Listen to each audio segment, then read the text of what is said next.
If you want to change your life, the first thing you need to change is your mind. Your thoughts shape everything: how you act, how you react, and ultimately how far you go. Rebuilding yourself mentally is not something that happens overnight. It takes patience, consistent effort, and a mindset shift that moves you from simply thinking about change to actually making it happen. In this video, we're going to dive into practical steps to train your mind for a new life. This is about doing the work that transforms your thoughts and behaviors into the foundation of lasting success. Forget the fluff, forget the shortcuts. What we're going to talk about today is the real deal, the action, the consistency, and the mindset shift needed to rebuild yourself mentally, starting today. I know that change feels difficult. You've probably felt stuck at times, like your mind is working against you, pulling you in different directions. But here's the truth. You have the power to take control. The thoughts you have and the actions you take are within your control. And with the right mindset, you can achieve more than you ever thought possible. Stick with me through this video, because we're going to focus on giving you real, actionable strategies to challenge your own thinking, take charge of your life, and build the mental strength you need to succeed in the long run. This isn't about wishful thinking or empty motivation. This is about building a life that reflects your true potential. If you're ready to commit to doing the work, then this video is for you. Let's get started on rebuilding your mind, your life, and your future. Chapter 1. Take control of your thoughts every single day. Everything in your life starts in your mind. The quality of your thoughts determines the quality of your actions, and the consistency of your actions shapes the direction of your life. If you want to rebuild yourself mentally, you cannot afford to live on autopilot. You cannot let your mind wander aimlessly through distractions, negativity, or self-doubt. You have to train your mind like a muscle every single day. Not just when it's easy or convenient, but especially when it's not. Taking control of your thoughts is the first and most important step toward building a new life from the inside out. It is the foundation of everything you will become. Most people live as if their thoughts are facts. They believe every worry, every fear, every self-judgment that enters their mind. But your thoughts are not always telling you the truth. Many of them come from past conditioning, old beliefs, fear-based habits, or emotional scars. If you don't take control of them, they will take control of you. They will guide your choices, shape your self-image, and limit your potential. This is why mental discipline is not a luxury, it is a daily necessity. You must learn to notice your thoughts as they arise and choose which ones deserve your energy. The moment you become aware of a thought, you create space between you and it. That space is where your power lives. That's where you decide whether to feed it or let it pass. This is the difference between a reactive mind and a conscious one. A reactive mind jumps from one thought to another, driven by emotion and impulse. A conscious mind observes without judgment and responds with clarity. Controlling your thoughts does not mean pretending to be positive all the time. It means choosing which thoughts serve your growth, which ones support your purpose, and which ones deserve to be replaced with better ones. It means not entertaining fear just because it's familiar, not accepting self-doubt just because it's loud, and not clinging to old stories just because they've been repeated for years. You cannot train your mind once and expect lasting change, just like your body. Your mind needs daily practice. Every morning is a new opportunity to direct your thoughts intentionally. Before the world distracts you, before the noise floods in, you have to take a moment to ground yourself and choose the quality of your mindset. This is your inner reset button. Your mind needs that pause. It needs stillness before motion, clarity before chaos. If you don't take that time, your mind will absorb whatever it is exposed to first, and that's usually noise, worry, or useless distraction. When you start your day by taking control of your thoughts, you're not reacting to life, you're leading it. You're training your mind to serve your goals instead of your fears. You're conditioning your focus to stay on what matters. This discipline doesn't require hours, it requires intention. You don't need a perfect routine, you need consistency. Even 5 minutes of conscious thought can shift the direction of your entire day. Throughout the day, your mind will be tested. You'll face people, situations, and challenges that try to knock you off center. This is where your training becomes real. Anyone can feel in control in silence, but true growth is tested in discomfort. You might get triggered by someone's words. You might face unexpected problems. You might feel discouraged when progress seems slow. These are not signs that you're failing. They are opportunities to practice. Each challenge is a mirror. It shows you where your mind still reacts. It shows you where growth is still needed. And when you see it that way, nothing is wasted. In these moments, your job is simple but not easy. Pause. Breathe. Watch your thoughts. Ask yourself, is this thought helping me grow or pulling me down? Is it rooted in truth or in fear? Is it aligned with who I want to become? This awareness creates freedom. The more you practice it, the stronger your mental control becomes. The goal is not to silence every negative thought. That's impossible. The goal is to stop letting them run your life. One thought can ruin your day if you let it. But one conscious choice can change your direction entirely. You don't need to think perfect thoughts. You need to manage them, lead them, and when they become unhelpful, replace them with something stronger. This is where affirmations, reminders, and intentional reflection come in. You can't wait for a good thought to appear out of nowhere. You must create it. You must program your mind just like you would program a tool. Feed it the thoughts you want it to produce. Thoughts of clarity, strength, patience, direction. Over time, your dominant thoughts become your mental default. They become the lens through which you see the world. And that lens determines how you feel, how you act, and what you believe is possible. You must also guard your mind from external influence. Everything you consume shapes your thoughts. The news you read, the people you talk to, the content you scroll through, it all enters your mental space. If you are not careful, you are programming your mind with noise, fear, or distraction without even realizing it. Take responsibility for what you allow in. Your mind is not a trash can. Don't fill it with junk. Be deliberate. Surround yourself with energy that supports your clarity. Cut down time with things that make you anxious, envious, or angry. Choose inputs that remind you of who you are and what you're working toward. Mental control also means being kind to yourself. You won't master this overnight. Some days your thoughts will be messy, emotional, or reactive. That's okay. Progress is not perfection.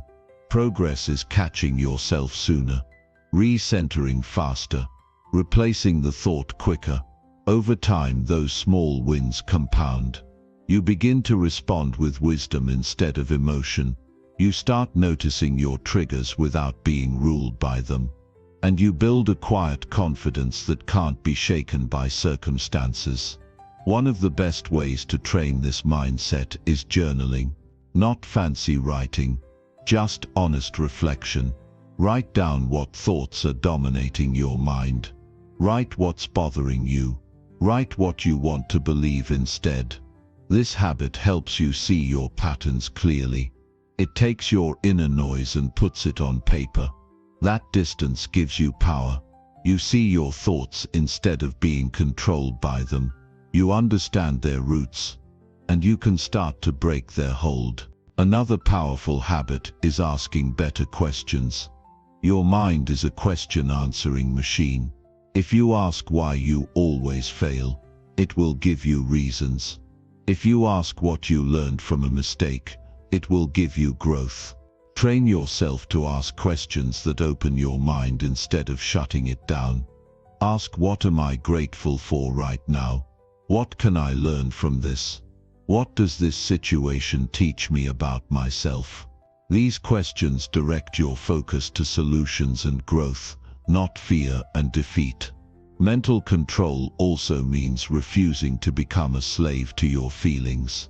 Feelings are real, but they're not always right.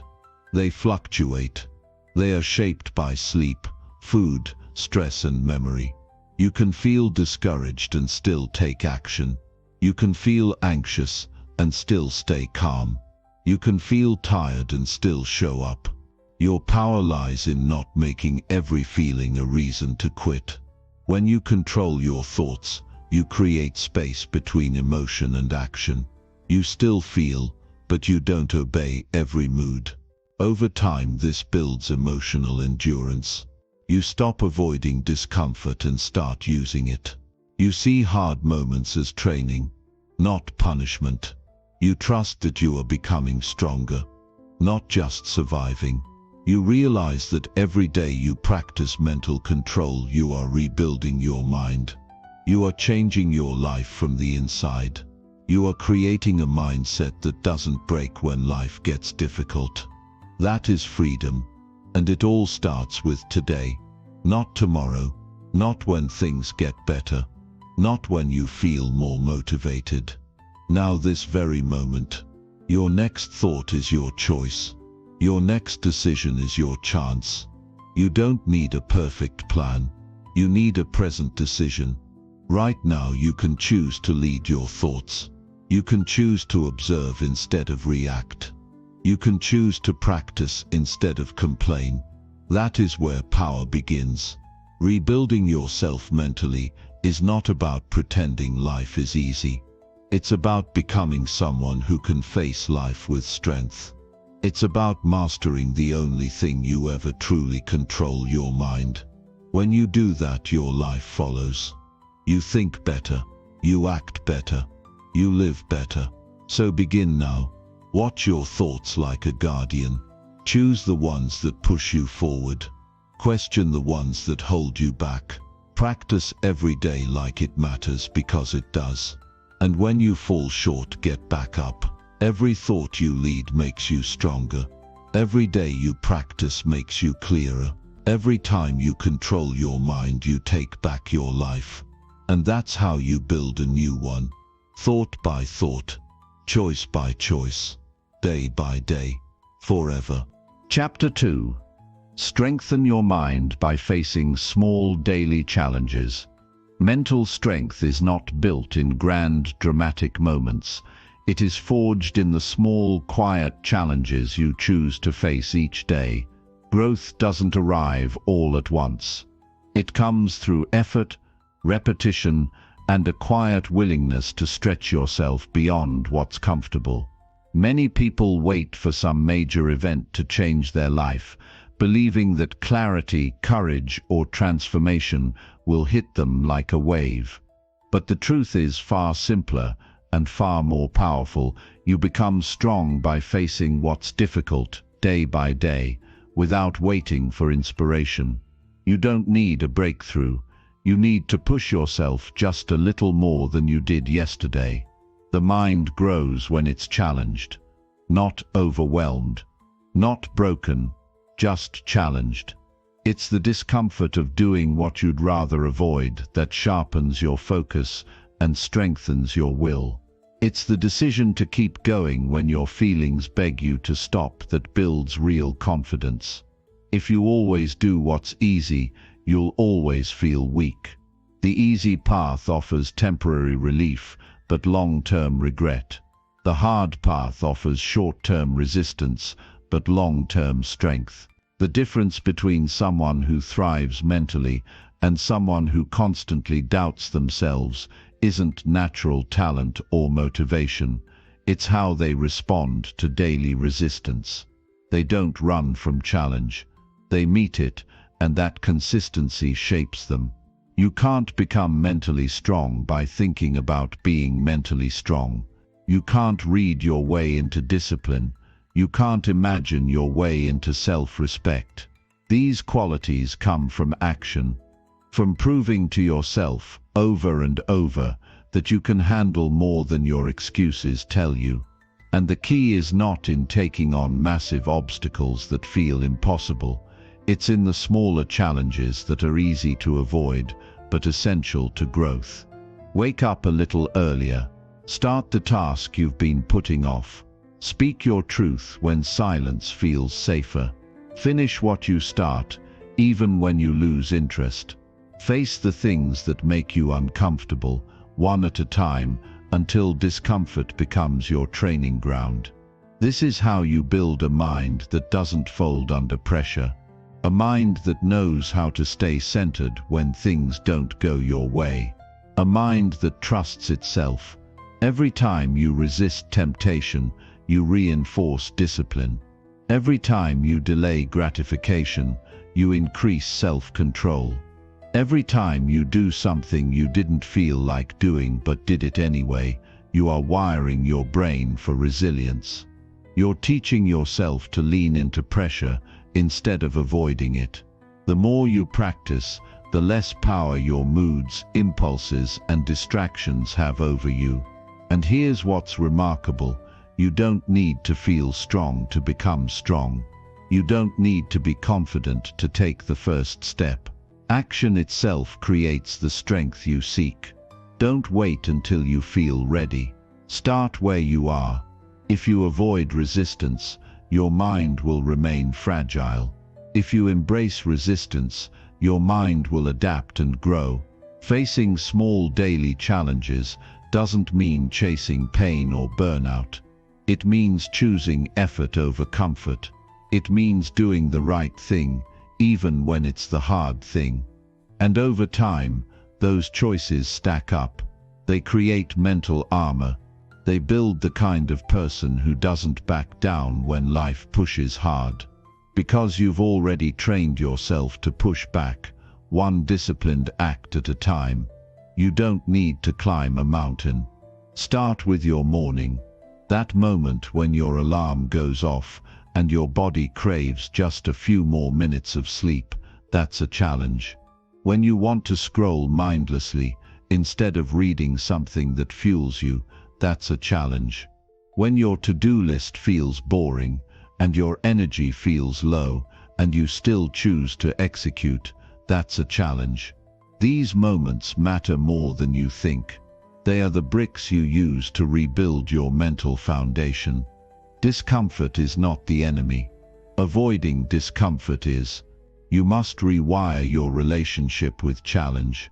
See it as an invitation to level up, not a punishment to suffer through.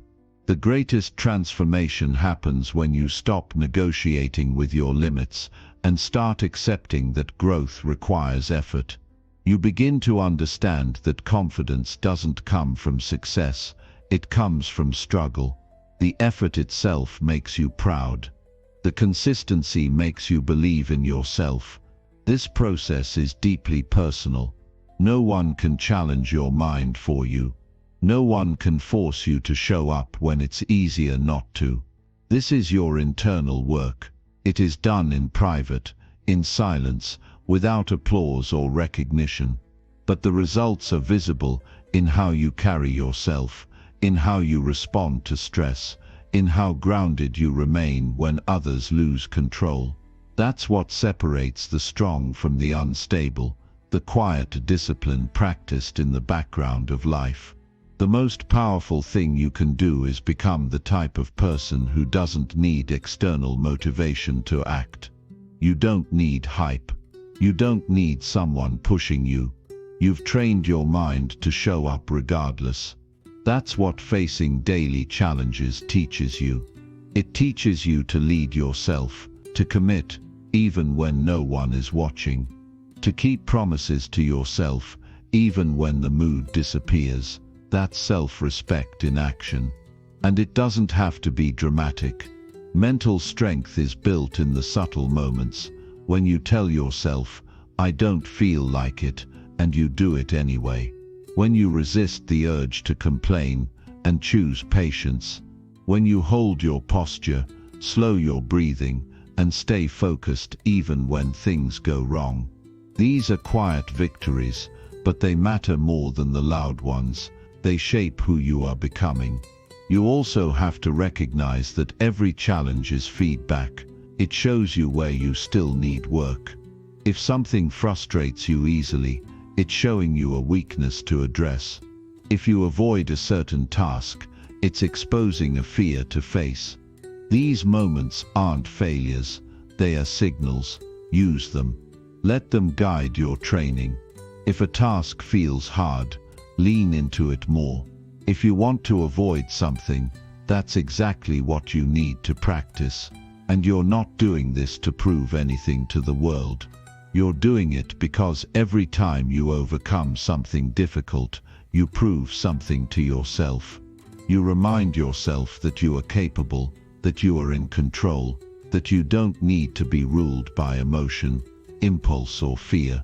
That's what real confidence is, knowing that no matter how hard it gets, you will not give up on yourself. Over time, your mindset starts to change. You stop fearing hard things. You start seeking them. You look for challenges that can help you sharpen your thinking, improve your control, and strengthen your self-belief. You stop craving comfort and start craving growth. And the more you do this, the more unshakable you become. You're not thrown off by stress. You're not overwhelmed by pressure. You're not controlled by fear. Because you've conditioned your mind through effort, not comfort. This is what separates average lives from extraordinary ones. The willingness to do what most won't. To wake up and challenge yourself when it's easier to coast. To stay committed when it's tempting to quit. To choose growth over ease. If you do this long enough, you don't just become stronger, you become unstoppable. And yes, there will be days when it feels too hard. Days when your mind pushes back, when your excuses feel louder than your commitment. Those are the most important days. That's when the real work is done. That's when you remind yourself that progress is not about perfection. It's about repetition, showing up again, pushing again, learning again. These are the bricks. This is the work. It's not supposed to be easy. It's supposed to shape you. It's supposed to break the parts of you that no longer serve you and build the ones that do. The parts of you that hesitate, avoid, procrastinate and hide, they don't belong in the life you're building. Let every challenge you face remove one of them. Let every small act of courage replace fear with strength. This is how you evolve. And when you look back weeks or months from now, you won't even recognize the person you used to be. Because day after day, you'll have stacked proof that you're capable of more than you ever thought. That you're stronger than your doubt. That you can face life, not with fear, but with readiness. So today, choose one thing that challenges you. One thing that requires effort. Do it fully, without hesitation. Then do another tomorrow. And the next day, stack the work. Build the habits. Strengthen the discipline. And over time you will realize that you've become someone who doesn't just wish for a better life, but builds it through effort, through consistency, through the quiet daily decision to rise, always. Chapter 3. Break negative thinking patterns with conscious self-awareness. The mind has a tendency to repeat what it's used to. Over time, patterns of thought become deeply rooted, not because they're true or helpful, but because they've been repeated so often that they begin to feel natural. Negative thinking patterns are especially deceptive. They disguise themselves as realism, logic, or self-protection. But beneath the surface, they drain your energy, distort your perspective, and quietly sabotage your progress. Most people don't even realize they're trapped in cycles of thought that make them feel powerless. They assume that the way they think is just who they are. But that's the trap. You are not your thoughts. You are the one observing them. And once you develop the ability to step back and become conscious of your thought patterns, you unlock the power to reshape them. Everything starts with awareness. Not judgment, not shame, not panic, just awareness. You cannot change what you refuse to see clearly. You must first become aware of how your mind operates on autopilot. The doubts that replay themselves, the fears that echo from your past, the stories you tell yourself about your worth, your limits, your future. These thoughts often go unchallenged because they've become background noise. They've blended into your identity. But just because a thought is familiar doesn't mean it's right. Just because it feels automatic doesn't mean it's permanent. Most negative thinking patterns are rooted in assumptions. You assume the worst will happen. You assume you're not capable. You assume that your past failures define your future.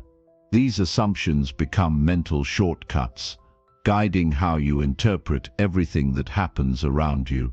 They influence your decisions, your reactions, your confidence, and the more often you fall into these mental traps, the more they shape your self-image. But here's the truth: no thought pattern is final.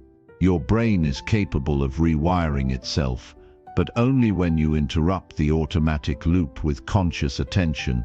It's not enough to think positively.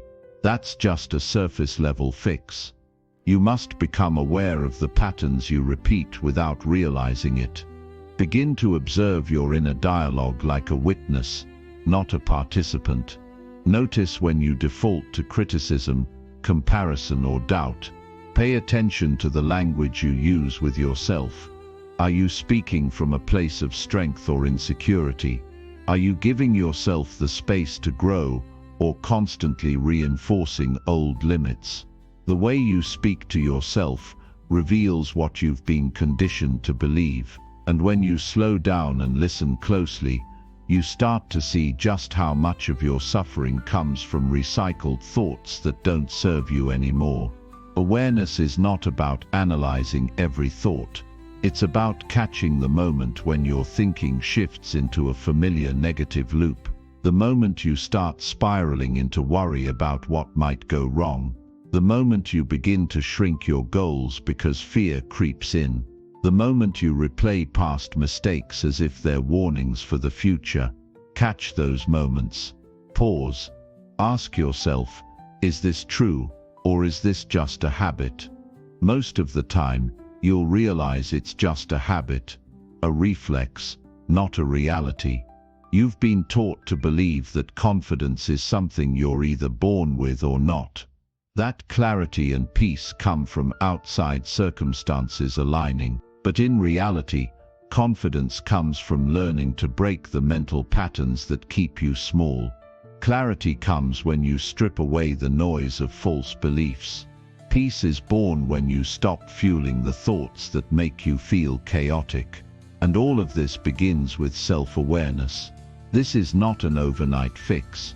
You've likely been thinking a certain way for years, but the moment you start becoming conscious of your patterns, you begin to change them, not by force, not by fighting your mind, but by observing without judgment and choosing differently.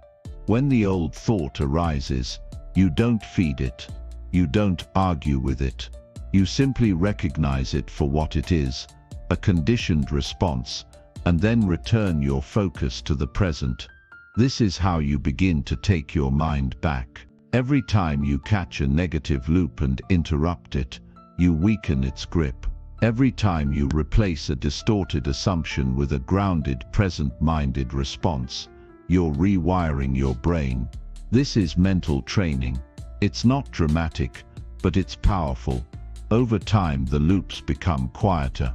The emotional triggers become less intense. The need to control or overthink begins to dissolve. What replaces them is space. Space to think clearly, choose wisely, and move forward with intention. Breaking negative thought patterns requires honesty. You must be willing to admit that some of the ways you've been thinking aren't helping you, that some of the beliefs you've held onto were inherited, not chosen, that some of the fears you carry are based on outdated information. It takes humility to recognize that you've been lying to yourself, even if unintentionally. But that recognition is the first step toward freedom. You are not obligated to continue believing what no longer serves your growth, and no one else can do this for you. You must do the inner work of observing yourself without flinching. You must be willing to sit in silence and examine your thought patterns without distraction. This is why most people avoid it, because it's uncomfortable to face your own mind without filters. But comfort is not where growth lives.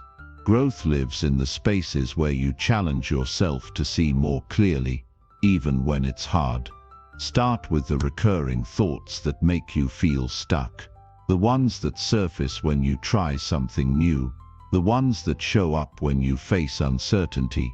Ask yourself, where did this thought come from? Is it based on fact or fear? Does it reflect my current reality? Or is it echoing an old wound? The more you ask these questions, the more power you take back. You begin to separate yourself from the thoughts, instead of being controlled by them. Your thoughts are not instructions, they're suggestions. You don't have to obey them. You can notice a thought and choose not to act on it. You can feel fear and still move forward. You can think a negative thought and still do something positive. This is what self-awareness allows you to do. It creates space between stimulus and response. That space is where your power lives. And you don't need to wait for a crisis to begin this process. Start small. Notice your internal dialogue in the quiet moments. When you wake up, when you're waiting, when you're alone, begin to catch the patterns, begin to challenge them, begin to ask better questions. Over time, your mind becomes a place of clarity instead of confusion, a place of strength instead of struggle.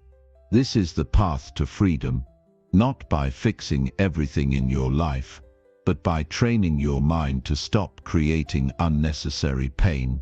When you no longer believe every thought, you stop reacting to every fear. You stop chasing validation. You stop shrinking yourself to fit someone else's expectations. You stop replaying the past like a punishment, and you begin to live from the present, where your power is real and your choices matter. Self-awareness is a lifelong practice. You won't master it in a week, but every day you show up, every time you observe instead of react, you're making progress. You're becoming more grounded, more intentional, more resilient. You start to lead your mind instead of being led by it. You start to trust yourself, not because everything is perfect, but because you've learned how to navigate difficulty without falling into the same traps. And in the process, your entire life begins to shift. You speak with more honesty because you're not driven by fear. You make clearer decisions because you're not ruled by chaos. You stop wasting time on things that drain you because you finally see what truly matters. This is what it means to live with awareness.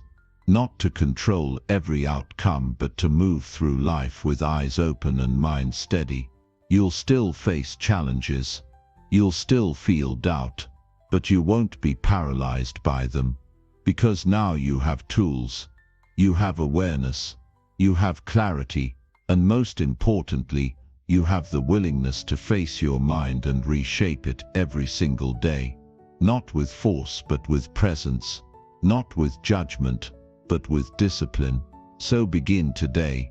Tune in, pay attention, question what's familiar. Refuse to follow every thought that enters your mind. Stand at the gate of your consciousness like a guardian, calm, firm and awake. Because the mind can either be your prison or your greatest ally. And that choice begins with awareness. Chapter 4.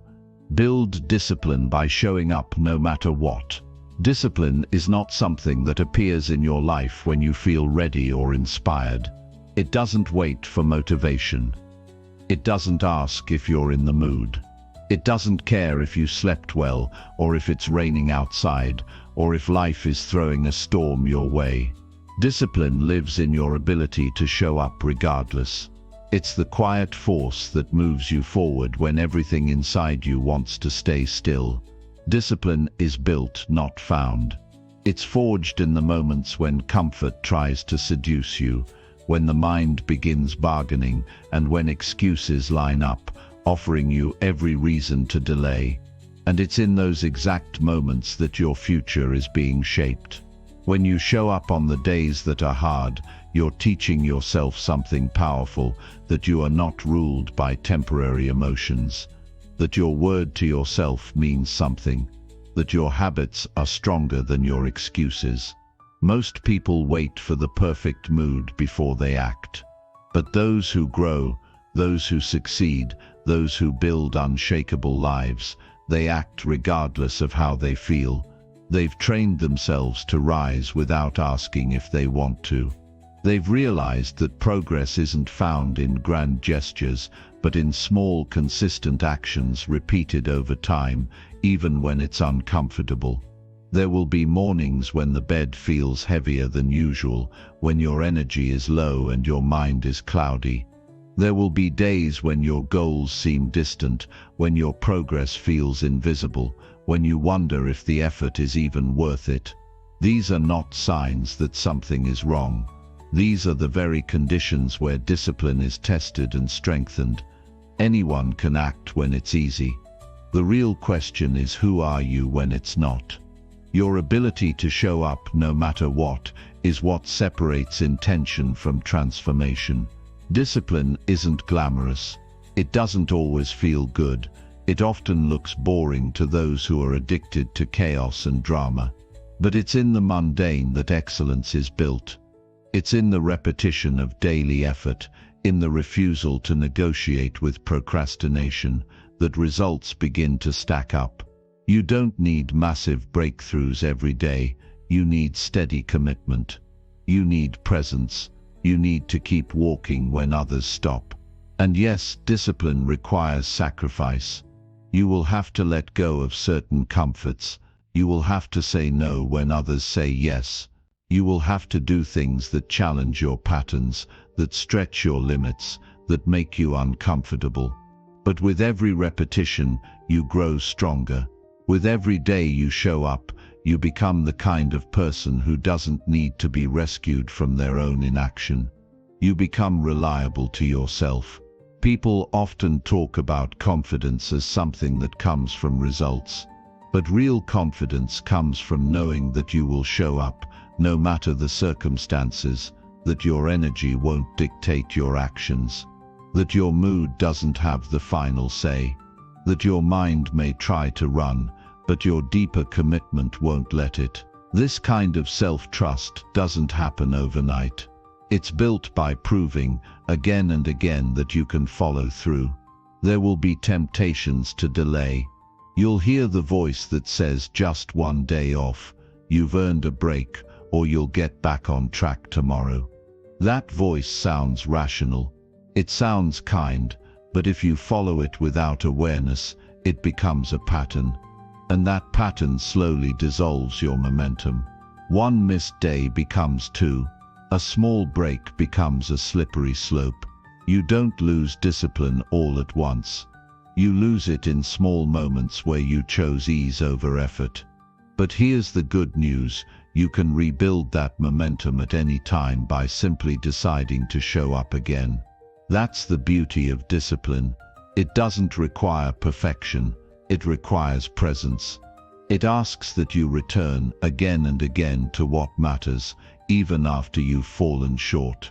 The disciplined mind doesn't expect flawless execution. It expects honesty. It expects effort. It expects consistency. You'll find that your mind will often resist structure. It wants freedom, spontaneity, pleasure. But real freedom is born from discipline. When you've trained yourself to follow through, you don't fear failure as much. You don't feel lost in uncertainty. You know how to keep moving through discomfort. And that is real power, the ability to act, regardless of how life feels. Start by choosing one thing you'll do every day. Something simple, something clear. A small promise to yourself, and then follow through. Rain or shine, busy or bored, tired or energized, follow through. Don't overthink it, don't argue with your mind, just do it. Over time, that small action becomes your anchor.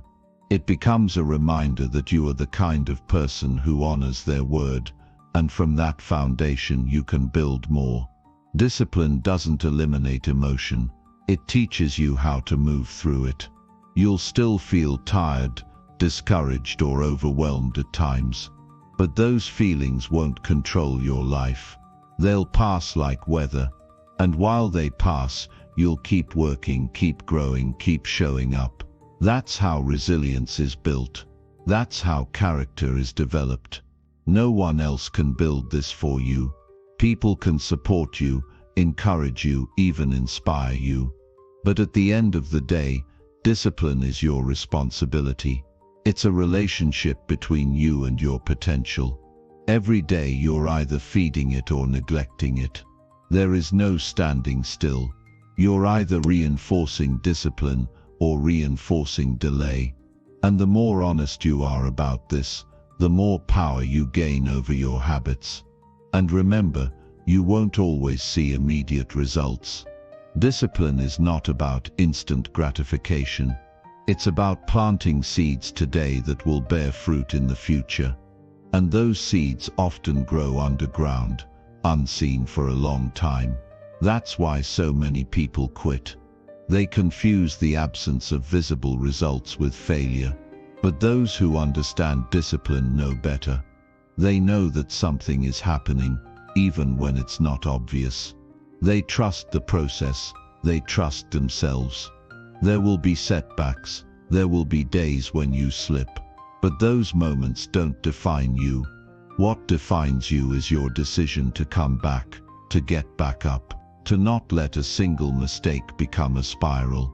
You don't need to punish yourself to be disciplined. You need to recommit, with clarity, with purpose, with honesty. Show up again and again, until showing up becomes who you are. Over time, your identity begins to shift. You stop seeing yourself as someone who struggles to stay consistent. You start seeing yourself as someone who gets things done, someone who takes their life seriously, someone who doesn't wait for permission to grow. That shift doesn't come from thinking differently, it comes from acting differently, again and again, until your actions carve out a new identity. Discipline isn't about living a rigid life. It's about creating structure that supports your growth. It's about setting boundaries that protect your time, your energy, your vision. It's about saying yes to the hard things that matter, and no to the easy things that steal your focus. It's not punishment, it's commitment. It's not restriction, it's freedom through mastery. When you build discipline, you start trusting your own decisions. You don't feel lost in self-doubt. You don't seek validation for every step. You move forward because it's what you said you'd do, because you know that the version of you you're becoming is built one choice at a time. You understand that each decision is a vote for the life you're creating. And with each vote you become more aligned with your vision. There will always be reasons to skip, to delay, to excuse. But discipline is about choosing your reason for showing up. It's about choosing your future self over your current comfort. And once you start seeing results, real tangible changes, you realize that the hard days, the early mornings, the quiet hours of effort were not sacrifices. They were investments.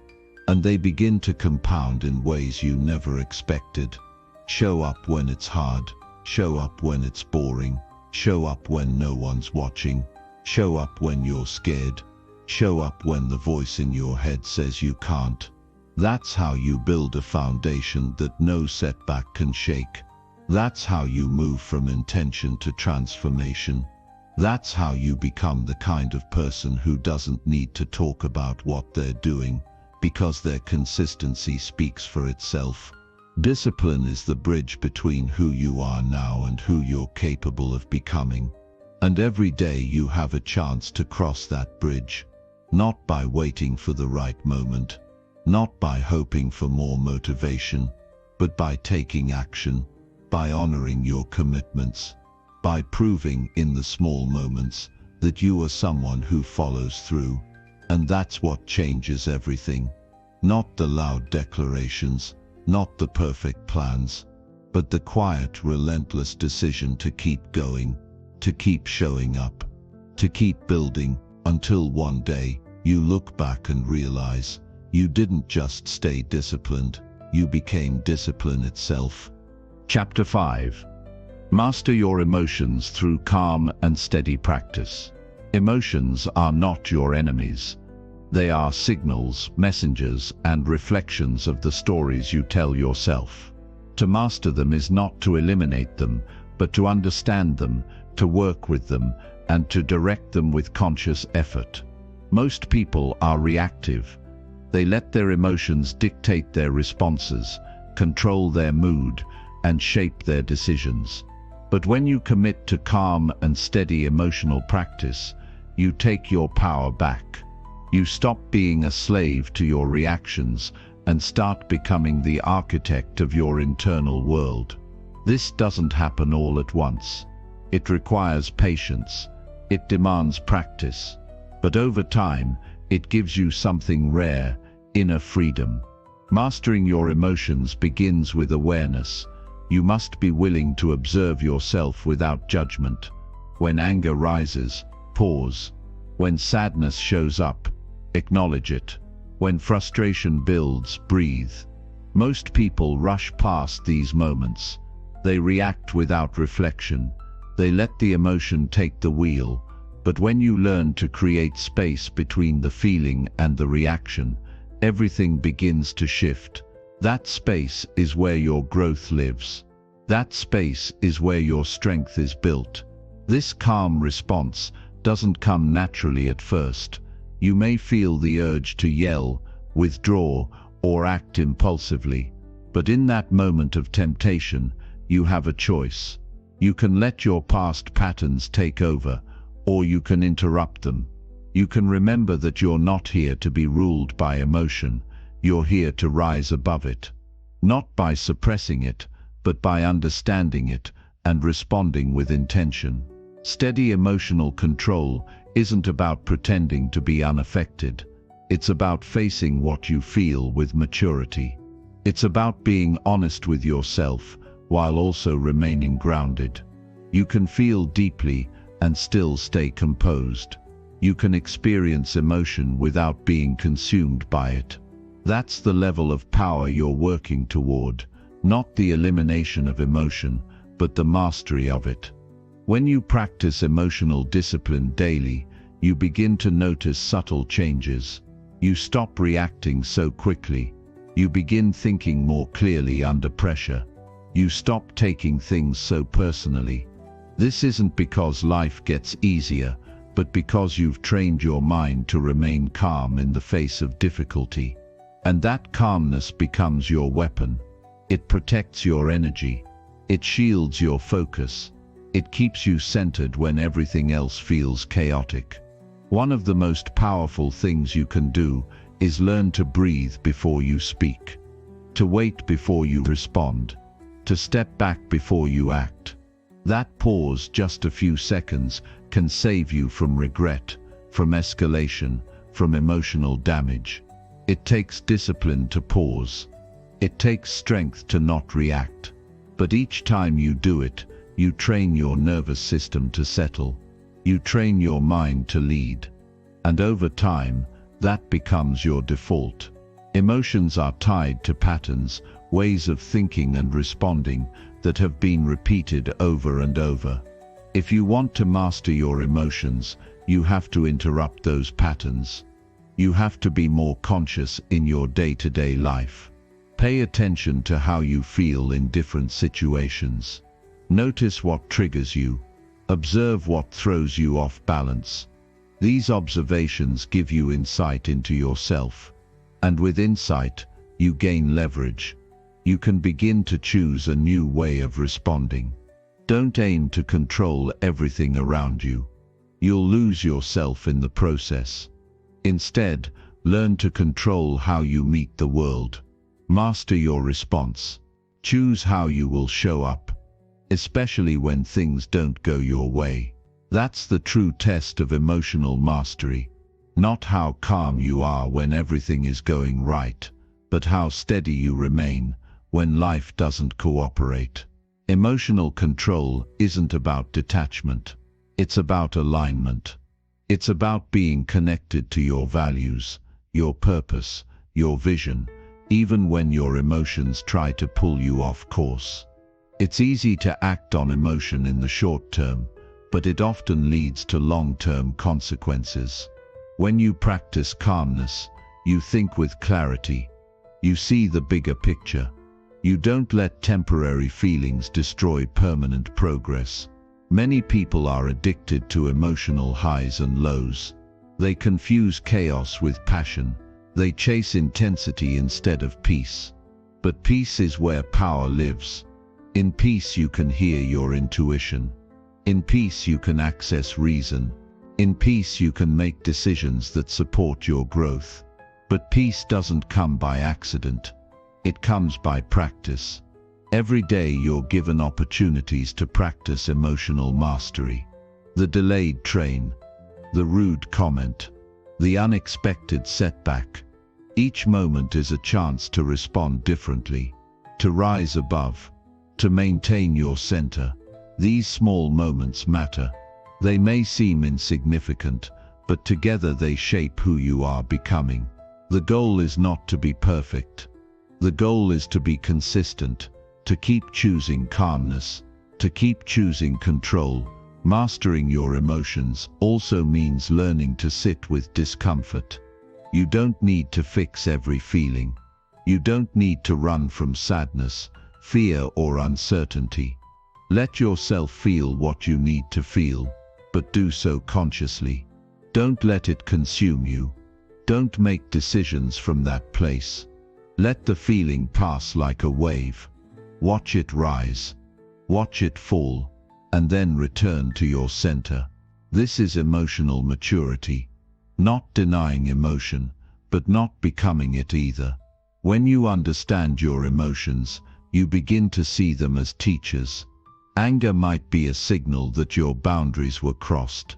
Anxiety might be a sign that you need clarity or preparation. Sadness might be inviting you to slow down and heal. These signals aren't problems, they're invitations, but only if you approach them with curiosity instead of judgment. Calmness is not weakness. It is strength under control. It's the product of patience, awareness, and discipline. It doesn't shout. It doesn't need to. It stands firm, and it's this calmness that will give you the edge in every area of life. In relationships, it allows for understanding. In work, it enhances performance. In challenges, it keeps you grounded. The world may try to provoke you, but when you've trained your inner world, you respond instead of react. Over time, your nervous system begins to change. You're no longer triggered as easily. your stress levels decrease. Your body becomes more relaxed. Your thoughts become more focused. This is not just psychological, it's physiological. Mastering your emotions changes your entire being. It brings your mind and body into alignment. It gives you presence. It gives you power.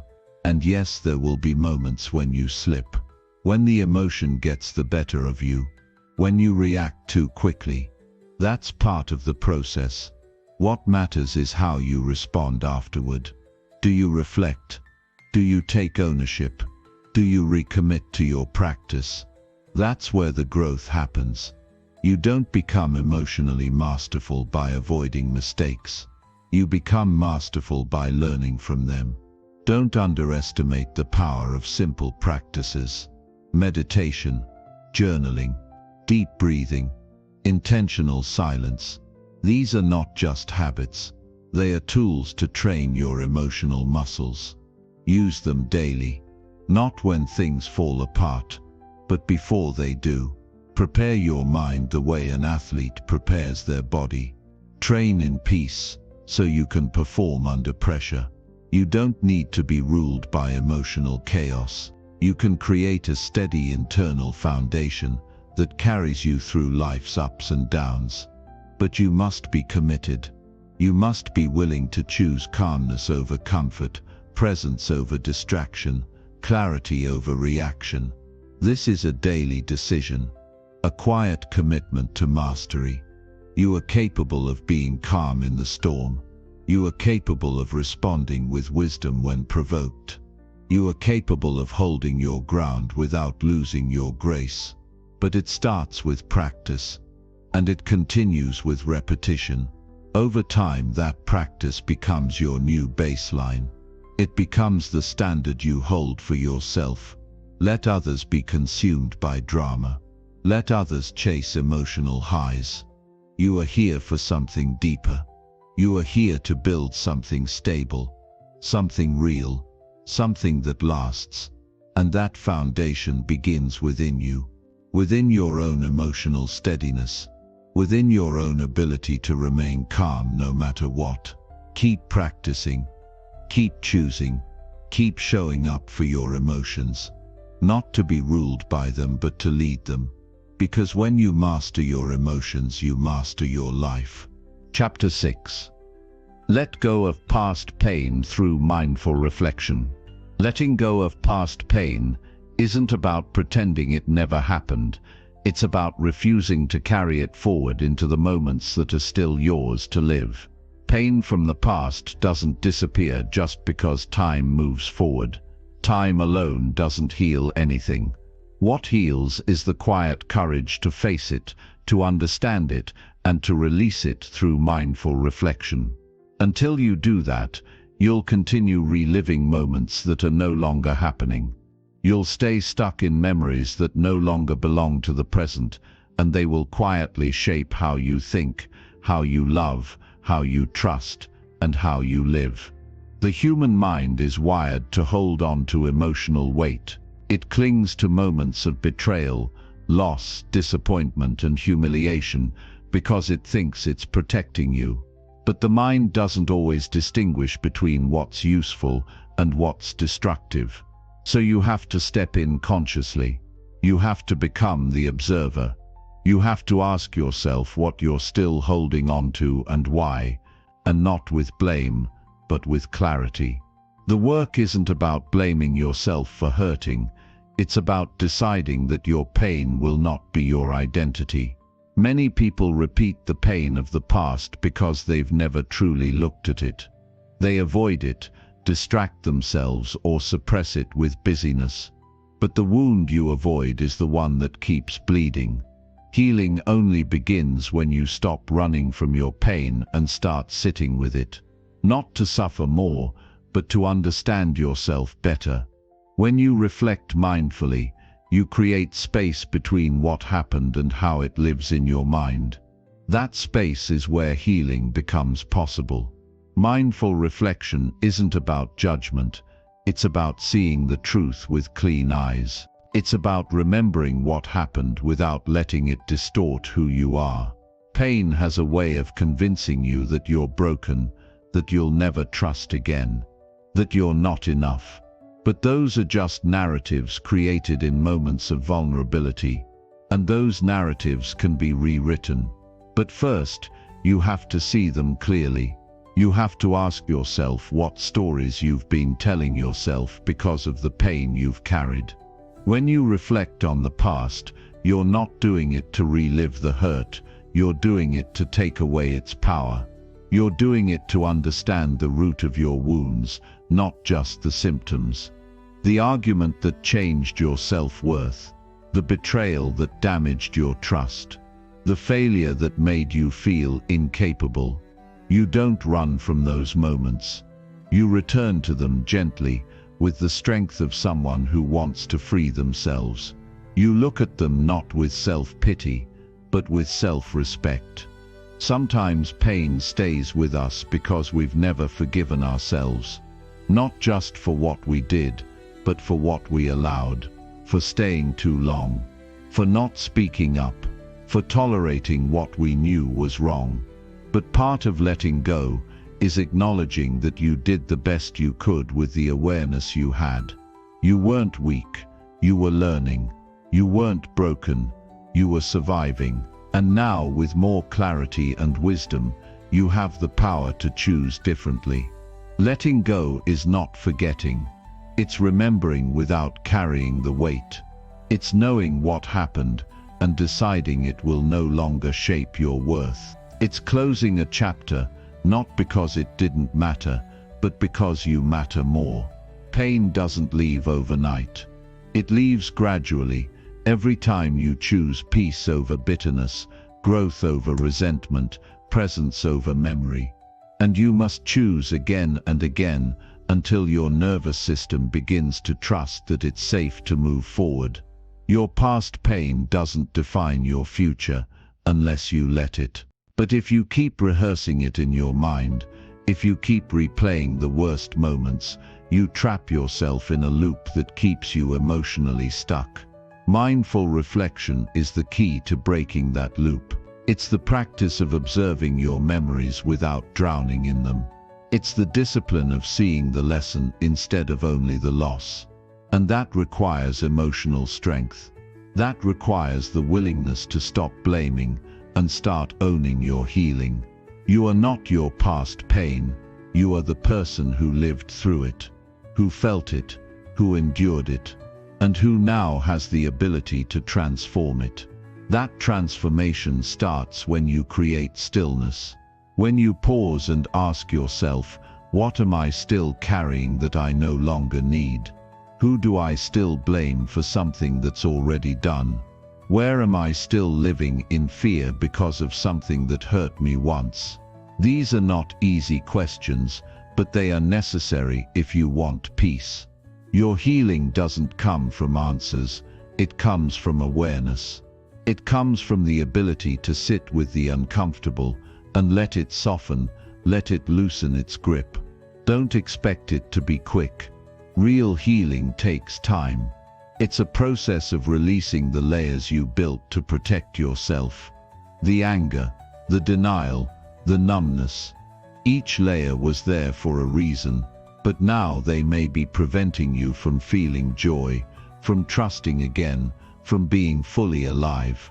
You have to shed those layers with compassion. You won't find peace by pretending you don't care. You won't move on by faking strength. True peace comes when you meet your pain honestly. When you give yourself the space to cry, to grieve, to let go without guilt. Emotions buried alive never die. They show up in your reactions, your fears, your relationships.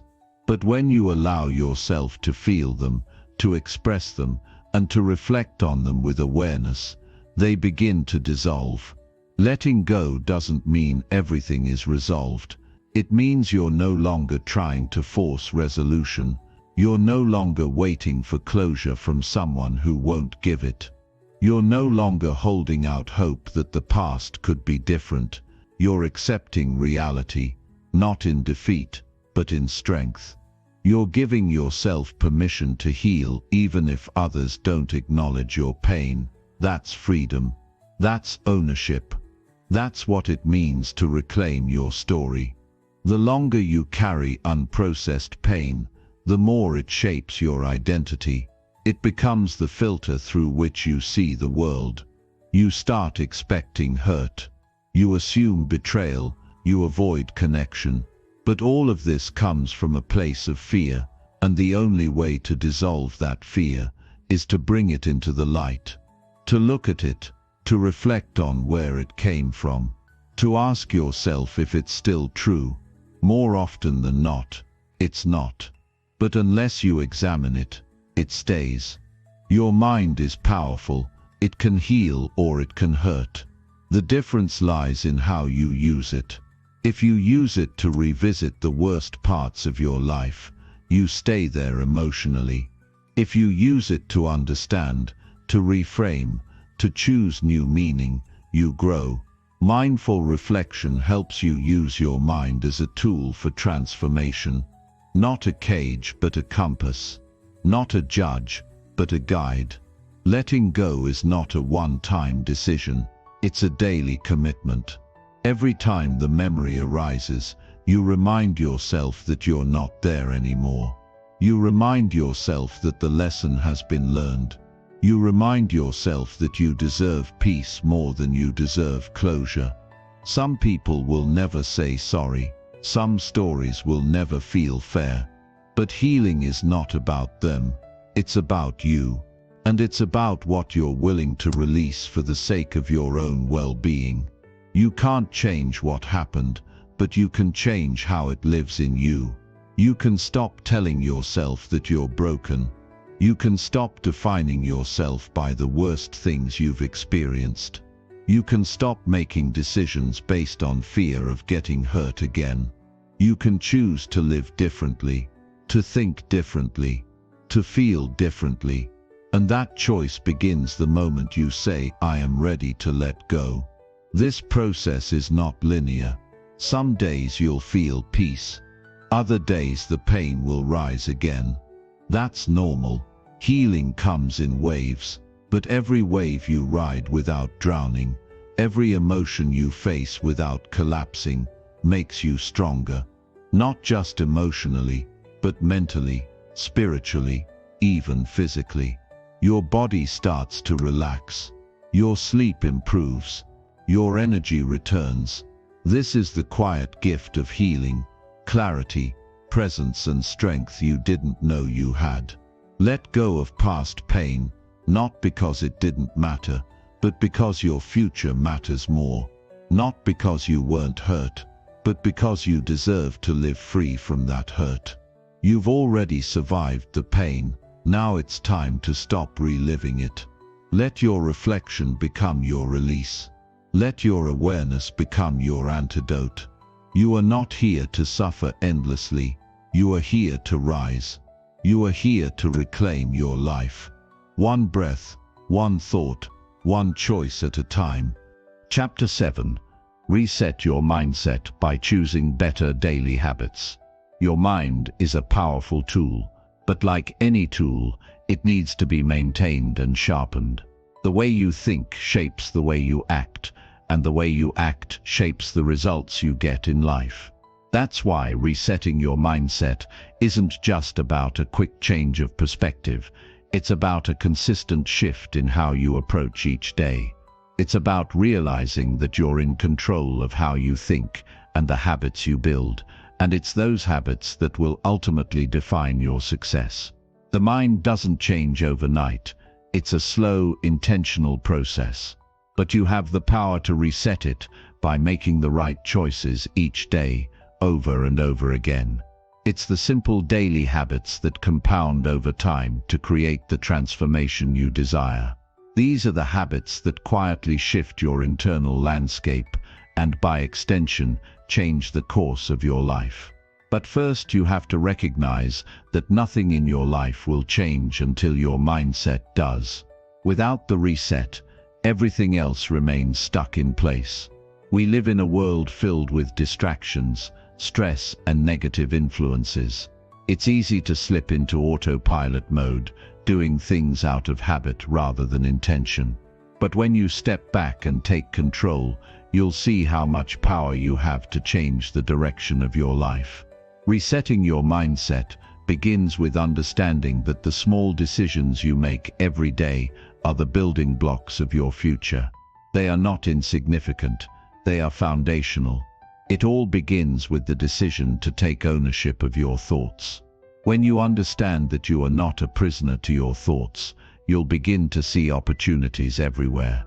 The first step is to look at where you are now and recognize that your current circumstances are the result of the choices you've made up until this point. That might seem harsh at first, but it's actually incredibly empowering. It means that you are in control of your future. Your thoughts are not fixed, they are fluid, and you have the ability to reshape them. Resetting your mindset doesn't require you to completely discard your old self. It requires you to let go of the things that no longer serve you and to replace them with habits that support the person you're becoming. This doesn't happen by accident, it happens by design. You create new habits by making conscious decisions every single day. You decide what you will think, what you will focus on, and what you will do. And with each decision, you reset your mindset just a little more.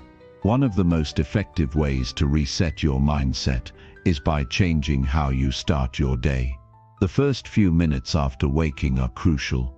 How you start your day sets the tone for everything that follows. If you wake up and immediately fall into the trap of checking your phone, scrolling through social media, or letting your mind wander into negative thinking, you're already off track. Instead, choose to start your day with intention. Begin with gratitude, with focus, with something that will feed your mind and soul. A reset doesn't just mean thinking positively. It's about adopting habits that reinforce the mindset you want to cultivate. The most successful people don't just think about success, they live it through their daily actions. This is the power of habits. They reinforce who you are becoming. And when you start creating better habits, you begin to see a change not just in your actions but in your entire mindset. You begin to expect more from yourself, and in turn you'll start achieving more. But resetting your mindset is not just about what you do first thing in the morning, it's about everything you do throughout the day. Every decision, every action, every thought, each one contributes to the bigger picture of who you're becoming. That's why consistency is so important. It's not about making one big leap, but about making small incremental changes that over time lead to massive transformation. When you consistently make the right choices, when you choose to think positively, act with intention, and focus on growth, you create momentum. And momentum is what changes everything. The habits you form don't have to be grandiose. In fact, the most powerful habits are often the simplest. Waking up early, exercising, eating healthy, reading or listening to something positive, and taking time for self-reflection. These may seem like small actions, but over time they add up. When you start each day with purpose, when you consistently make choices that align with your goals, you reset your mindset and set yourself up for success. But resetting your mindset doesn't come without challenges. You will face setbacks. You will encounter days where your old habits want to pull you back. It's easy to slip into the comfortable routines of the past, but this is where your strength lies, in your ability to stay committed even when it's hard. When you're tempted to give up, or when you feel discouraged, remember that resetting your mindset is not about perfection, it's about persistence. It's about showing up every day, even when you don't feel like it. It's about making the choice to reset over and over again, until it becomes a part of who you are. Resetting your mindset also means eliminating the things that drag you down, whether that's toxic people, negative environments, or destructive habits. It's about creating space for the things that uplift you, that challenge you, that help you grow. You are the sum of the people you surround yourself with, the things you expose yourself to, and the habits you practice. So make sure that every influence in your life is aligned with the person you're working to become. One of the most important habits to develop when resetting your mindset is to be mindful of your self-talk. The way you speak to yourself determines how you feel about yourself, and that directly impacts your actions. If you constantly tell yourself that you're not good enough, not capable enough, or not worthy of success, that's the mindset you will operate from. On the other hand, if you start speaking to yourself with kindness, with encouragement, with confidence, your mindset will begin to shift. The words you choose matter because they influence your beliefs and your actions. Resetting your mindset is also about learning to embrace discomfort. Change isn't easy. Growth requires stepping out of your comfort zone and taking risks. It requires doing things that challenge you, that make you uncomfortable, and that force you to grow. But this is where the magic happens. It's in these moments of discomfort that your true potential is revealed. So don't shy away from challenges. Don't avoid the things that scare you. Embrace them, knowing that every challenge is an opportunity for growth. You will also need to develop a deeper level of self-awareness as you reset your mindset. Being aware of your thoughts, your emotions, and your actions allows you to make conscious choices about who you want to be. This awareness is what gives you the power to change. Without it, you will continue operating on autopilot, letting old habits dictate your life. But when you become aware of the patterns that hold you back, you can choose differently. And it's in those moments of choice that transformation happens. Another key to resetting your mindset is to develop a growth-oriented attitude. Instead of viewing failures as setbacks, see them as opportunities to learn and grow. Every mistake, every misstep, every failure is a chance to get better. When you embrace a growth mindset, you stop being afraid of failure. You stop seeing it as something that defines you. Instead, you see it as part of the process of becoming the best version of yourself. This shift in perspective will radically change how you approach challenges and how you respond to setbacks. As you reset your mindset, you will start to notice changes in how you feel and how you interact with the world. You'll feel more confident, more focused, more driven. You'll start to take ownership of your life in a way you never have before. And as your mindset shifts, your results will follow. The power to change your life lies within you. It lies in the choices you make every day. Choose better habits, choose better thoughts, and watch as your entire reality begins to shift. Reset your mindset, and you'll reset your life. Chapter 8. Focus on what you can control right now. In life, we often face overwhelming situations that seem beyond our control, whether it's personal challenges, societal pressures, or unforeseen events. We are constantly confronted with things that can trigger anxiety, frustration, and helplessness. But here's the truth. Focusing on everything that is outside of your control is the quickest way to lose sight of what you can actually change. It takes immense energy to fight against the tides of life, but when you learn to focus on what you can control right now, you unlock a power that allows you to move forward, no matter the circumstances. Too often, we allow our thoughts to spiral into things that have already happened, or things that may never even come to pass. The constant need to worry about the future or regret the past keeps us stuck in a mental loop that serves no purpose other than to drain our energy. But what if you could break free from this cycle? What if you could reclaim your energy by focusing on the present moment, on the things you can actively control? The reality is that you cannot control everything. There will always be factors in your life that are out of your hands. However, you have the power to choose how you respond to those situations. You can choose where you focus your energy, and this is where your control lies. By narrowing your attention to what you can influence, you immediately take back control of your life and start making meaningful progress. The first step in focusing on what you can control is to cultivate self-awareness. It's easy to get caught up in emotions, especially when faced with a challenging situation. But your thoughts and feelings are often the most immediate things you can control. When you find yourself feeling stressed or overwhelmed, pause and assess what's happening internally. Are you ruminating on something that happened in the past? Are you worrying about the future? Or are you reacting to something that's completely out of your hands? Once you bring awareness to your thoughts and emotions, you can decide whether or not they are worth your time and energy. Recognizing this is the first step in regaining your power. When you focus on the present, you create an opportunity to choose what happens next. The past is gone, and the future has not yet arrived. All you have is the present moment, and within it you have the ability to act.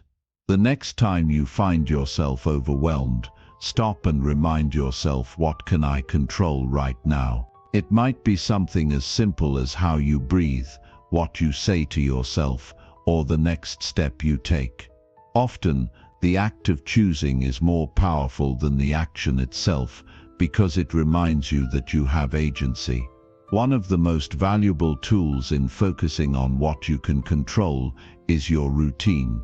When life feels chaotic, a solid routine brings a sense of order and calm. Establishing a daily rhythm based on actions that align with your goals gives you the clarity and structure to make progress, even when external circumstances are uncertain.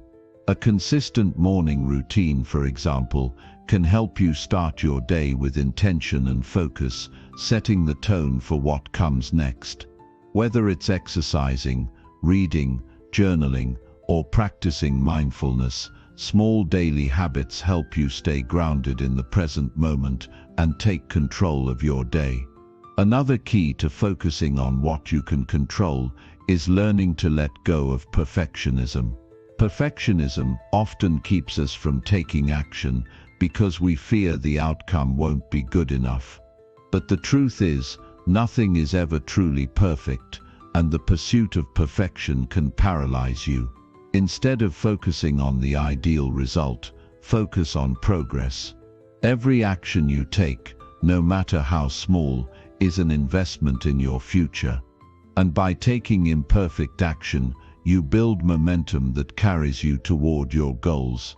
Take a moment to reflect on your daily decisions. Are you putting energy into things that are outside of your control, or are you channeling your focus into what you can impact right now?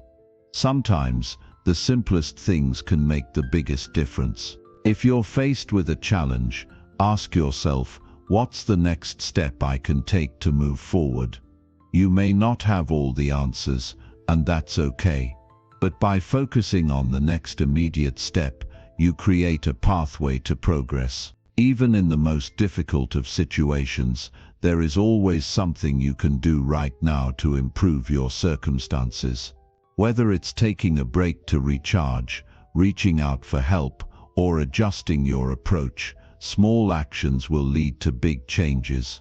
Sometimes, we fail to see that the power to change a situation often lies in how we react to it.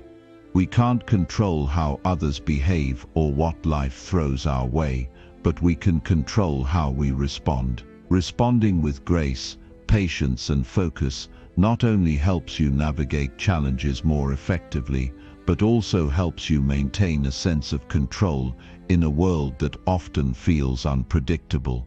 The ability to manage your reactions is one of the most powerful tools you have for shifting your mindset and staying focused on what you can control. Focusing on the present moment also means being mindful of the stories you tell yourself. It's easy to get caught in negative thought patterns that reinforce feelings of helplessness or inadequacy. But the truth is, these stories are often self-imposed. They are based on beliefs that are not rooted in reality, but in fear or past experiences. By taking a step back and challenging these thoughts, you can rewrite the narrative and choose a different perspective. You don't have to be defined by your past mistakes, fears, or doubts. The only story that matters is the one you create right now, in the present moment. The more you practice this, the more you'll begin to see the power you have to change your own narrative.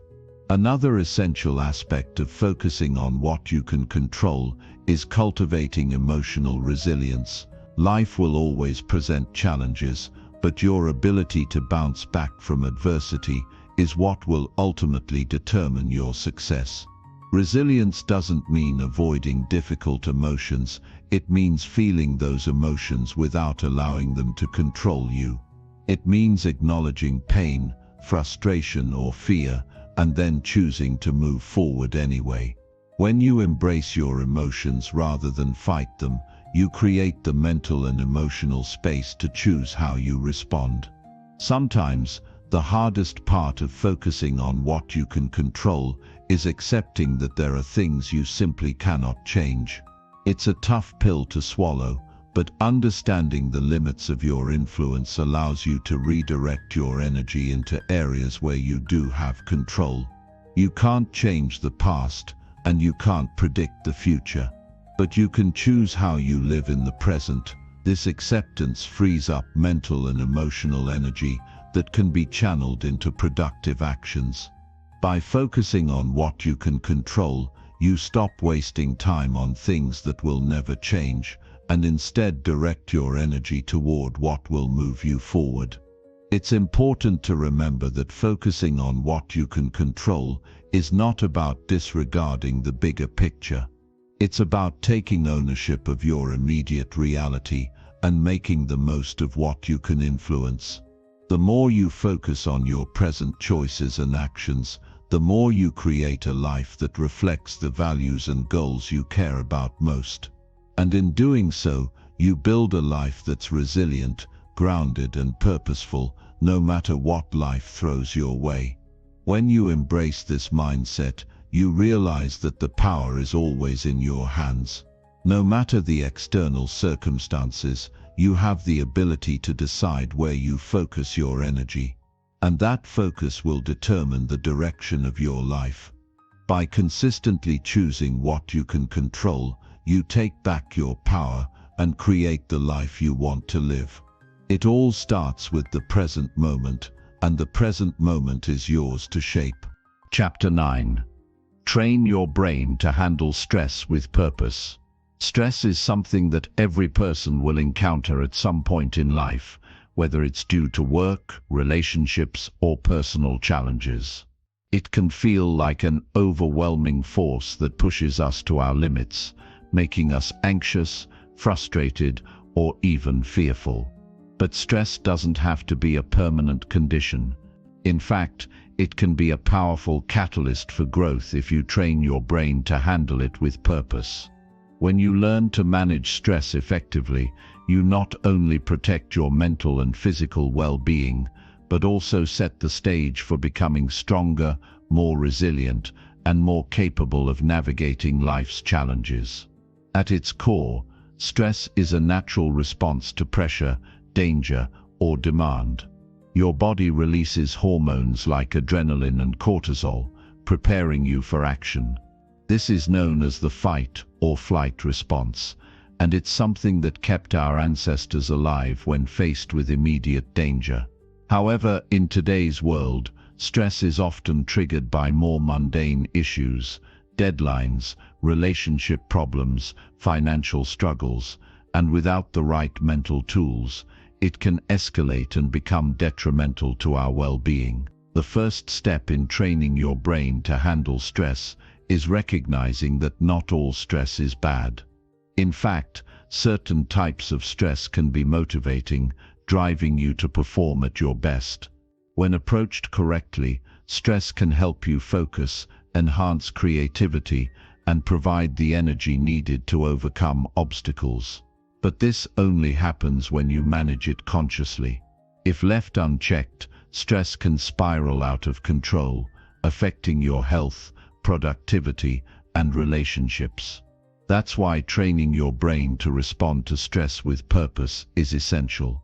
A key element in handling stress with purpose is shifting your perspective.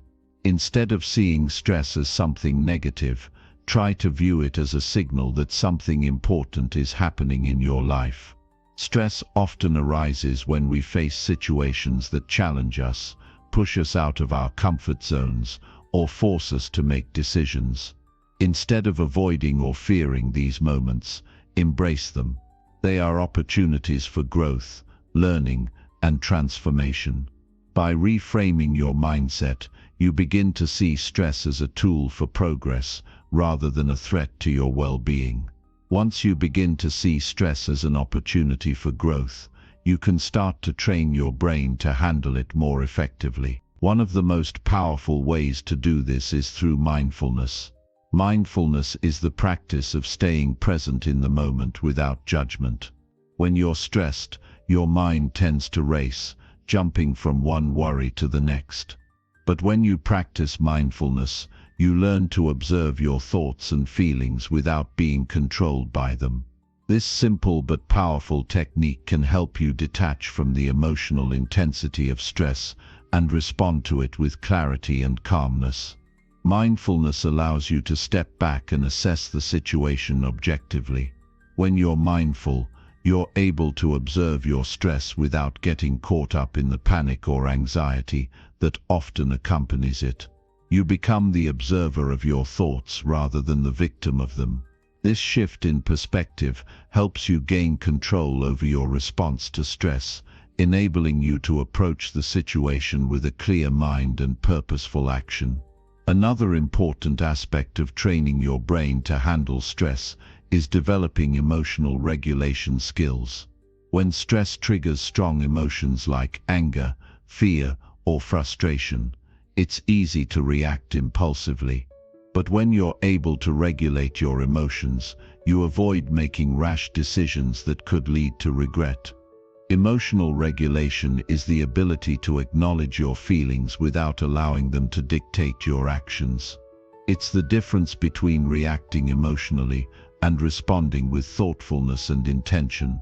One way to practice emotional regulation is by taking a pause before reacting to stressful situations. When you feel your emotions rising, take a deep breath and give yourself a moment to process what's happening. This pause allows you to create space between the stimulus, the stressful situation, and your response, giving you the opportunity to choose how you want to react. Over time, this practice becomes ingrained in your brain, and you become more adept at managing stress without being controlled by your emotions. In addition to mindfulness and emotional regulation, physical techniques can also be incredibly effective in managing stress. Your body and mind are deeply interconnected, so taking care of your physical health can have a profound impact on your ability to handle stress.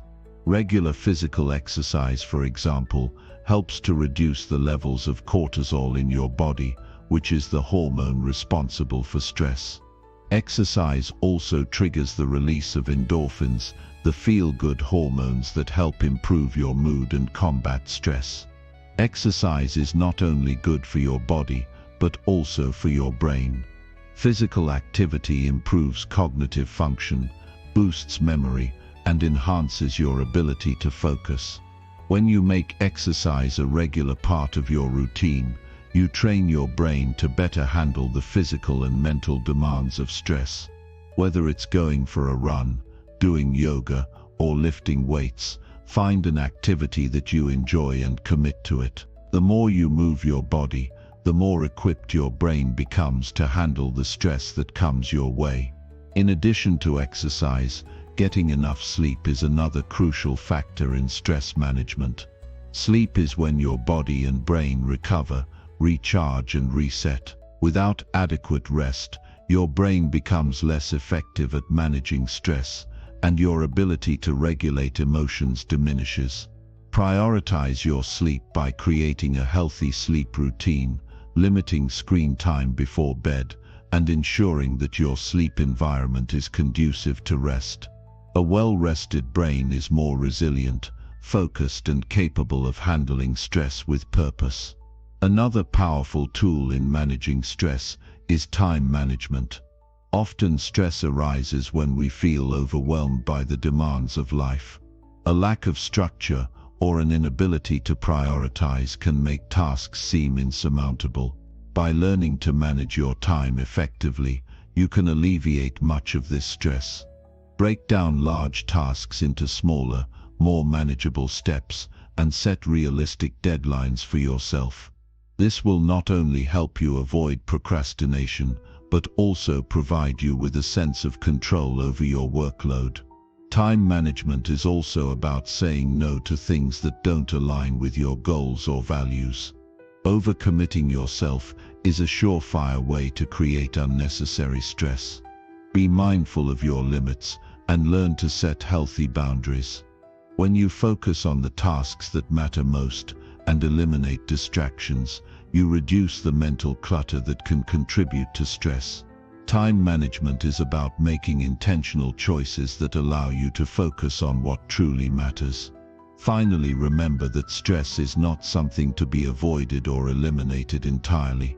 It's a natural part of life, and in many ways it's essential for growth and achievement. Instead of fearing stress, learn to embrace it as a signal that you're on the right path. Train your brain to respond to stress with purpose, and you'll find that it no longer holds the power over you that it once did. With mindfulness, emotional regulation, physical activity, time management, and a positive mindset, you can train your brain to handle stress in a way that strengthens you rather than breaking you down. Over time, you'll become more resilient, more focused, and better equipped to navigate the inevitable challenges that come your way. Chapter 10. Speak to yourself with honesty and full respect. The words we speak to ourselves shape our reality in ways that are often overlooked.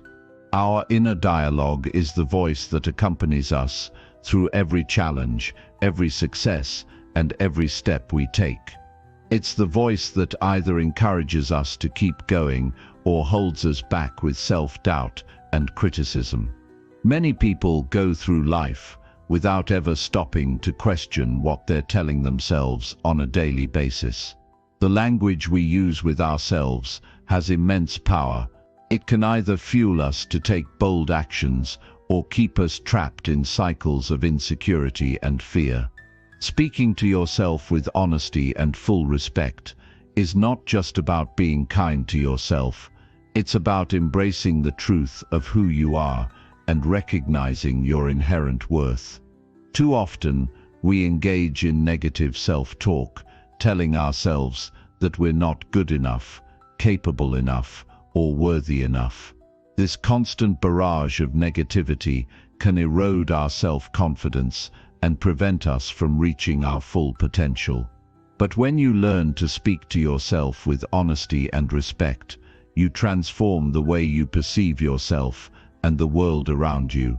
You start to see yourself as someone who is worthy of success, love, and happiness. Honesty is the first pillar of speaking to yourself with respect. Being honest with yourself means acknowledging your strengths, weaknesses, and everything in between. It's about facing the truth, even when it's uncomfortable or difficult to confront. Many people avoid self-honesty because they're afraid of what they might discover. They may fear that confronting their flaws will make them feel inadequate or exposed. However, true growth comes from embracing who you really are, both the good and the bad. When you speak to yourself with honesty, you're giving yourself permission to grow, evolve, and improve. Honesty also means taking responsibility for your actions and decisions. Instead of blaming others or external circumstances for your situation, you acknowledge that you are the one in control of your life. By being honest with yourself about your role in your own success or failure, you empower yourself to make better choices moving forward. Self-honesty isn't about beating yourself up for past mistakes. It's about learning from them and using those lessons to create a better future. It's about being truthful with yourself in every aspect of your life, from your goals and values to your relationships and habits.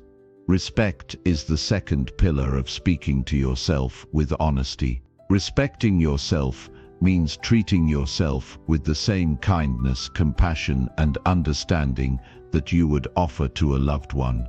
So often, we are quick to extend grace to others but forget to do the same for ourselves. We can be our own harshest critics, berating ourselves for every mistake or shortcoming. But respect means recognizing that you deserve to be treated with dignity, regardless of your imperfections. It's about being patient with yourself when you fall short and acknowledging the progress you've made along the way. When you speak to yourself with respect, you recognize your own value. You stop tolerating the negative, self-destructive thoughts that hold you back and start replacing them with empowering beliefs. Instead of saying things like, "I'm not good enough," or "I'll never succeed," you begin to tell yourself, "I am capable, I am worthy of success, and I am doing my best, and that is enough." This shift in language has a profound impact on your mindset, self-esteem, and ability to take action. One of the most common barriers to speaking to yourself with honesty and respect is fear. Fear of failure, fear of judgment, fear of not being enough. These fears often prevent us from being truthful with ourselves. When we are afraid of facing our flaws or confronting uncomfortable truths, we may resort to self-deception or avoidance. We may convince ourselves that we're not ready, that we're not capable, or that we don't deserve what we want in life. But when we let fear control our inner dialogue, we remain stuck in a cycle of self-sabotage. To break free from this cycle, you must learn to face your fears head-on. This doesn't mean that you should ignore your insecurities or pretend that everything is perfect. It means being brave enough to acknowledge your fears and limitations without letting them define you. When you speak to yourself with honesty and respect, you confront your fears with courage and resolve. You recognize that fear is a natural part of the human experience, but it doesn't have to control your actions or your mindset. Another challenge to speaking to yourself with honesty and respect is the pressure to conform to societal expectations. From a young age, we are taught to meet certain standards of success, appearance, and behavior. These external pressures can lead us to internalize unrealistic expectations, causing us to doubt our own worth and abilities. We may feel as though we have to live up to a certain image or perform according to others' standards in order to be accepted or valued. But when you speak to yourself with honesty and respect, you let go of these external pressures and focus on your own truth. You realize that your worth is not determined by what others think of you, but by how you perceive yourself. Speaking to yourself with honesty also means embracing vulnerability. It's easy to hide behind a facade of strength and confidence, especially when you're facing challenges. But true strength comes from being authentic and vulnerable, from acknowledging your struggles and fears without shame. Vulnerability is not a weakness, it's a strength. When you allow yourself to be vulnerable, you create space for growth, connection, and healing. You stop pretending to have it all together and start embracing the messy, imperfect, beautiful process of becoming who you are meant to be. Respecting yourself also means setting healthy boundaries. It's about recognizing that you have the right to say no to things that drain your energy, harm your well-being, or interfere with your values. Too often, we say yes to things out of obligation or fear of disappointing others, but this ultimately leads to burnout and resentment. When you speak to yourself with respect, you honor your needs, desires, and limitations. You prioritize your well-being and make choices that align with your highest good. This may mean making difficult decisions, but ultimately, it allows you to create a life that is authentic, fulfilling, and true to who you are. In addition to setting boundaries, speaking to yourself with respect means practicing self-compassion. Self-compassion is the ability to treat yourself with kindness and understanding when you make mistakes or encounter challenges. It's about recognizing that you are human, and like everyone else, you will experience setbacks and failures. Instead of beating yourself up or harshly criticizing yourself, you offer yourself the same support and encouragement that you would offer to a friend. You remind yourself that mistakes are opportunities for growth and that you are worthy of love and acceptance, no matter what. Over time, speaking to yourself with honesty and full respect will become second nature. The more you practice self-honesty, the more confident and empowered you will feel. You'll stop seeking validation from others and start looking inward for the answers and strength you need. You'll cultivate a deep sense of self-respect, recognizing your worth and abilities without hesitation or doubt. And as you continue to speak to yourself with honesty and respect, you'll create a life that reflects the truth of who you are: strong, capable, and deserving of all the success, happiness, and fulfillment that you desire. Chapter 11. Rewire your beliefs by questioning what limits you. Your beliefs are the foundation upon which your life is built. They shape your perceptions, your reactions, and ultimately your reality. If you hold beliefs that limit you, then you are unconsciously constructing barriers that prevent you from reaching your full potential. These limitations often go unnoticed because they are so deeply ingrained in your thinking. However, they are not immutable truths. They are simply beliefs, and beliefs can be questioned, challenged, and changed. To truly rewire your beliefs, you must first become aware of the ones that are limiting you. This requires deep self-reflection and a willingness to question long-held assumptions. Many of us go through life with the belief that certain things are simply how things are, without ever stopping to ask if they are really true. For example, you might believe that success is reserved for the few, that you're not good enough, or that you'll never be able to overcome your past mistakes. These beliefs, while they may feel like reality, are often simply self-imposed limits. They prevent you from trying new things, taking risks, or stepping out of your comfort zone.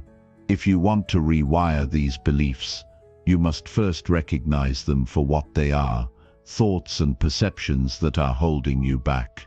Start by taking a close look at your inner dialogue. What do you consistently tell yourself? Do you believe that you're capable of achieving your goals, or do you constantly remind yourself of your shortcomings?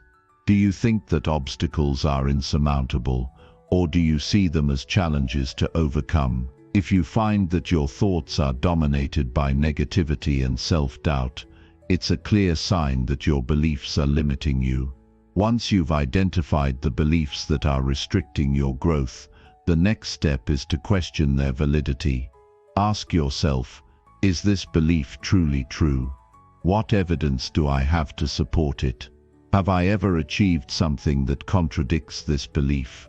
Often, when you start to examine the evidence, you'll realize that your limiting beliefs are based on assumptions or past experiences that no longer hold relevance in your current life. For example, you may have failed at something in the past and assumed that failure defines your abilities. But failure is not a reflection of your worth.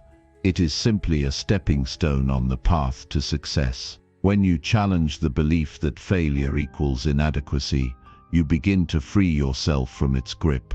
It's also important to recognize that limiting beliefs often come from external sources. Perhaps you were told growing up that you weren't smart enough or capable enough to achieve certain things.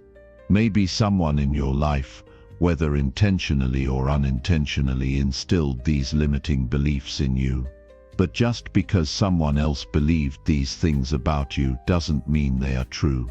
Other people's opinions are reflections of their own beliefs and experiences, not your potential.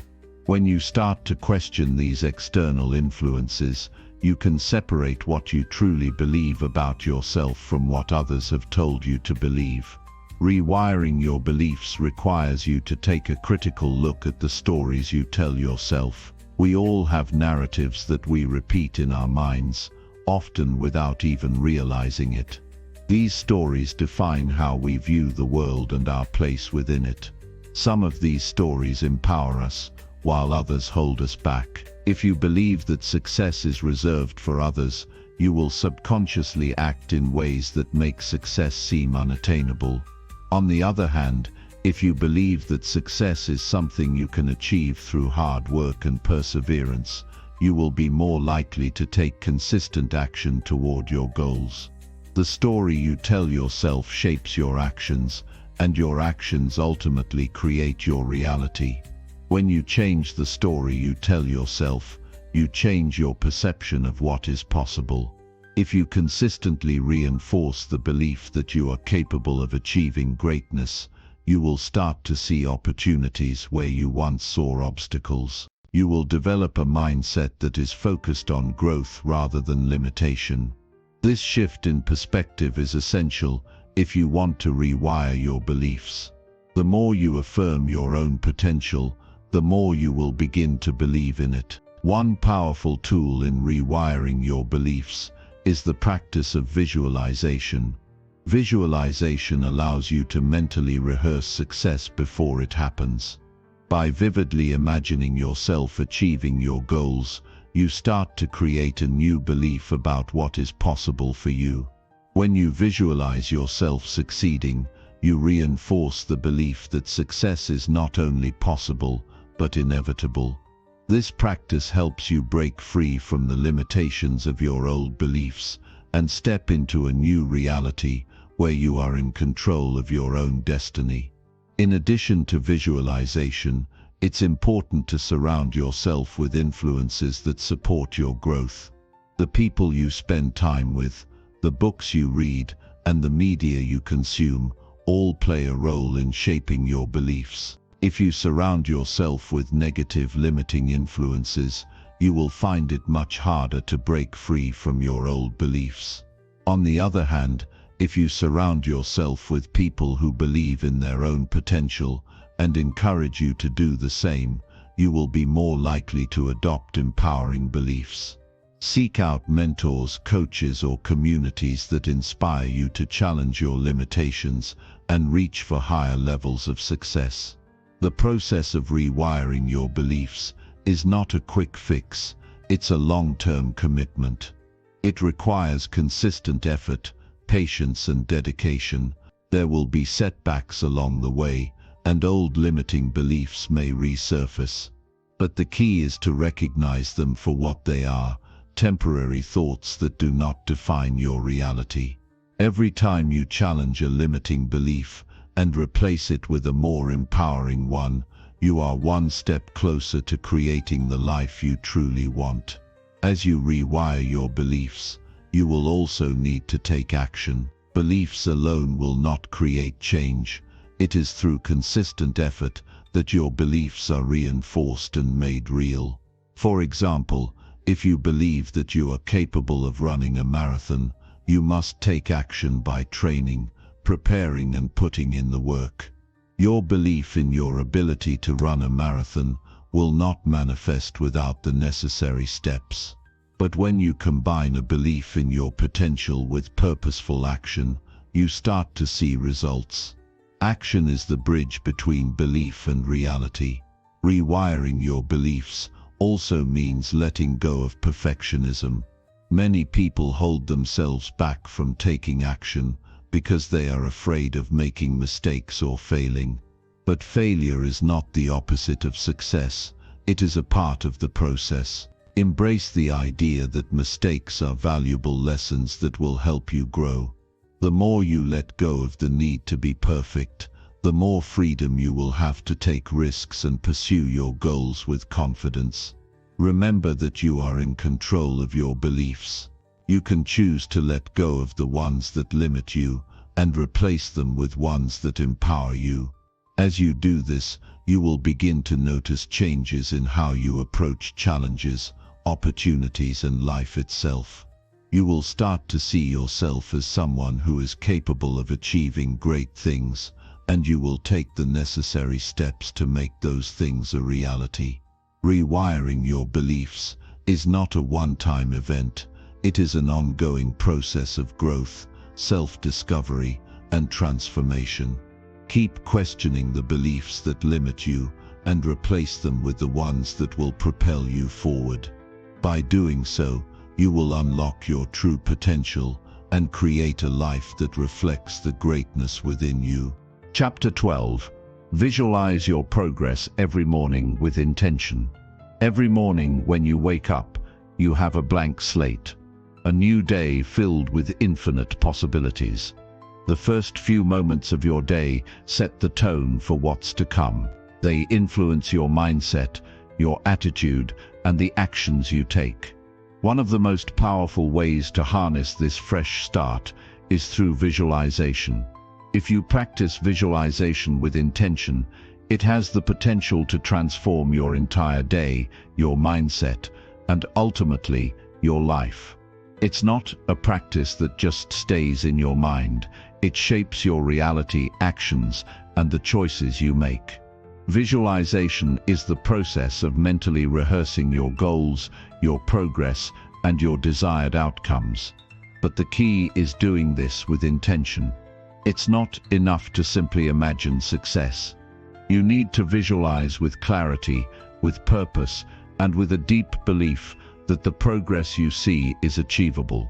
The power of visualization lies in how it aligns your mind with your goals, helping you move forward with greater focus and determination. When you wake up in the morning, your mind is still fresh, and you're in a state that's highly receptive to influence.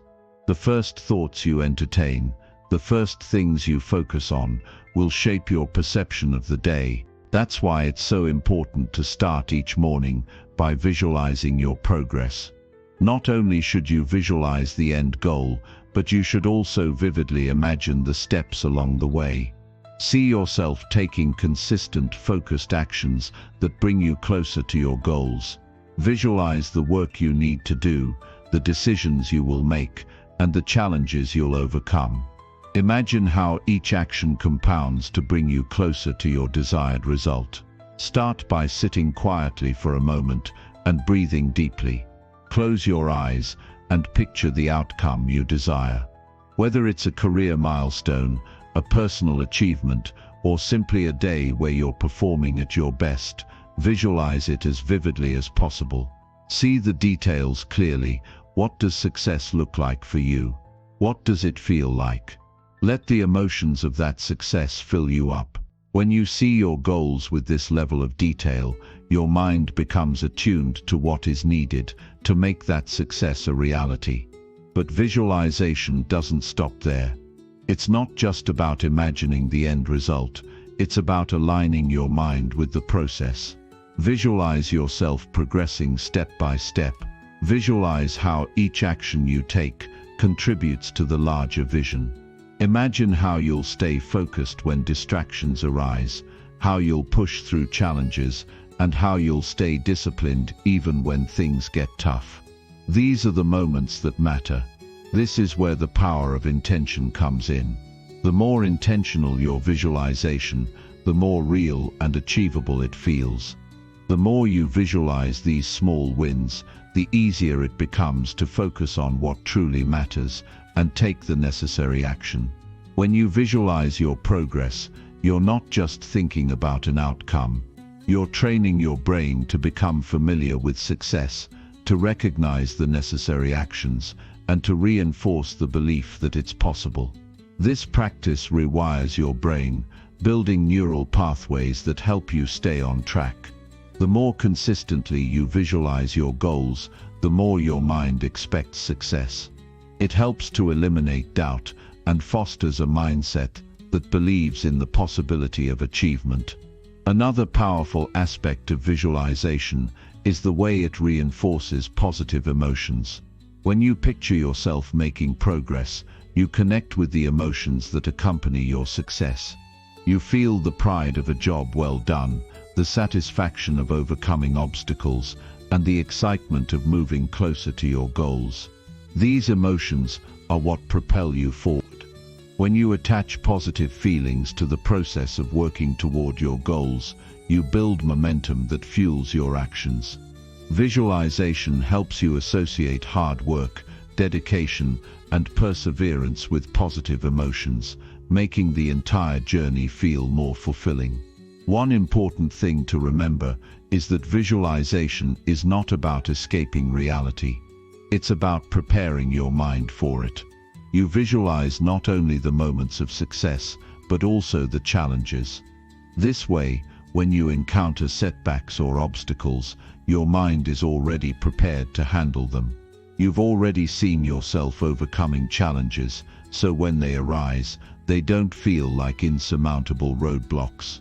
Instead, they become part of the process. Visualization helps you build resilience, as you've already mentally rehearsed the moments when things might not go according to plan. It gives you a sense of control and calmness in the face of uncertainty. Another crucial part of visualization is to set specific, measurable intentions for the day.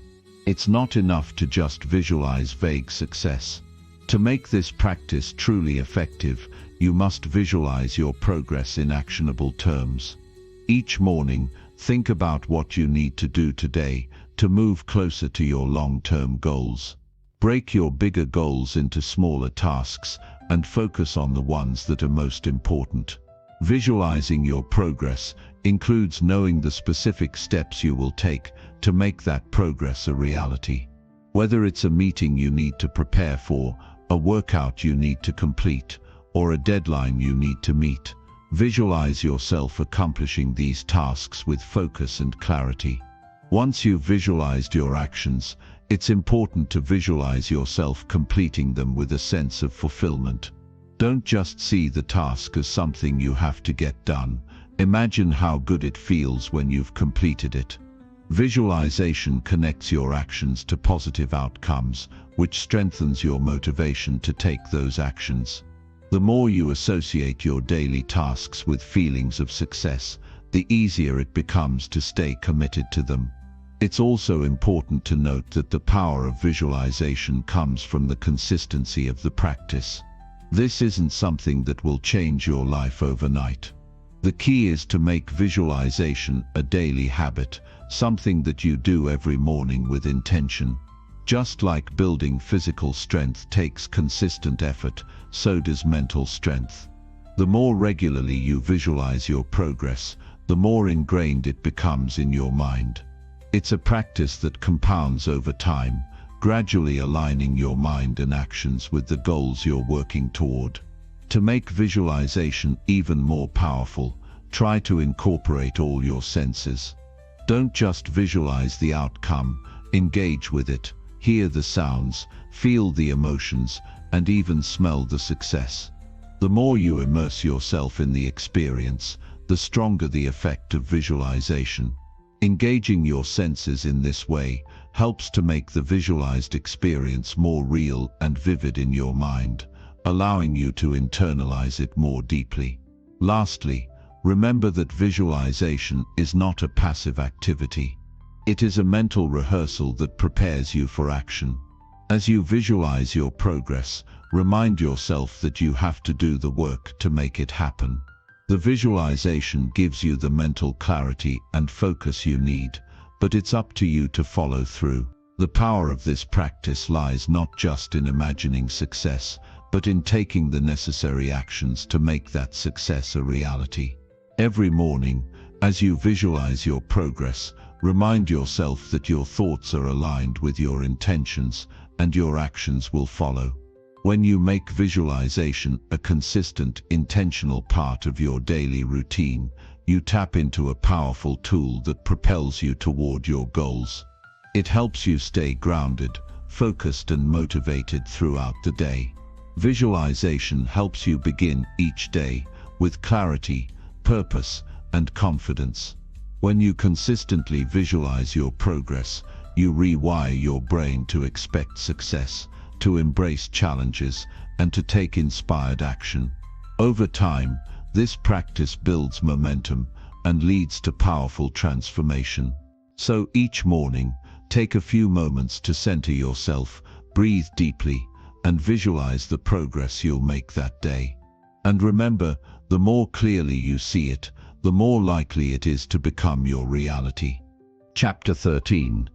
Push yourself when it's hard and stay consistent. It's easy to push yourself when everything feels right. When the path is clear, when your energy is high, when success feels within reach, that's when the effort seems most worthwhile. But what about when it's hard? What about when the obstacles feel heavy, the momentum stalls, and the fatigue sets in? That's the true test of consistency. It's in those moments when the challenge feels too great that you need to push yourself the most. It's in those hard moments that you decide who you're becoming. Pushing yourself when it's hard is not just about digging deep. It's about proving to yourself that you are stronger than the resistance. The truth is, consistency is built in those moments of discomfort. The days when you want to quit, when you feel like you've given all you have to give, are the days that truly define your character and your future success. Consistency is often misunderstood. People think it's about doing the same thing every day, regardless of circumstances. But true consistency isn't blind repetition. True consistency is about showing up, no matter the challenge, with an attitude of growth, resilience, and purpose. It's about committing to your goals, even when the path gets tough. The more you push yourself in these difficult moments, the more you show yourself that you are capable of persevering. And the more capable you feel, the more consistent you become in your efforts. This is how discipline is cultivated. It's not about perfection, it's about the determination to keep going when it would be easier to stop. In moments of hardship, the temptation to quit can feel overwhelming. Your mind may tell you that you've done enough, that you've worked hard enough, and that the pain or the struggle is not worth it. But here's the reality. Every time you push through, you expand your limits. Every time you stay consistent in the face of adversity, you build resilience. The process of pushing through is what leads to growth, and the more you push through, the more you rewire your mind to expect success, even when the journey is tough. Consistency doesn't mean doing the same thing without fail. It means continuing to show up, even when it feels like you have nothing left. It's the ability to push yourself even when the effort feels futile. You have to remind yourself that real progress is made in those moments when everything in you wants to quit. This is the point where breakthroughs happen. It's easy to be motivated when everything is going smoothly, but the true test is how you show up when you're tired, when the obstacles are stacked high, when you face the temptation to give up. In these moments, you learn that it's not about how much energy you have, it's about making the choice to keep going. The discomfort, the resistance, the obstacles, they are all part of the journey. But each challenge is an opportunity to prove to yourself that you can rise above it. The more you face resistance, the stronger you become. Resistance is not something to fear, it's something to embrace. Each time you push through it, you create a new version of yourself, one that is more resilient, more capable, and more committed to the process. When things are hard, you may find yourself questioning whether it's worth it. You may wonder if all the effort you're putting in is actually getting you anywhere. This is a natural part of the process. It's in these moments that the power of consistency truly comes to life. Remember, progress is not always linear. There are days when it feels like you're moving backward, but if you stay consistent, you're still moving forward. You just have to trust that every effort, no matter how small it seems, is compounding to bring you closer to your goals. The key is to never lose sight of the bigger picture. Even when it feels hard, even when it feels slow, keep pushing forward. The consistency you build today is what will pay off tomorrow. Staying consistent when things are hard also requires a shift in perspective. Instead of viewing challenges as setbacks, view them as stepping stones. Every obstacle is an opportunity to learn and grow.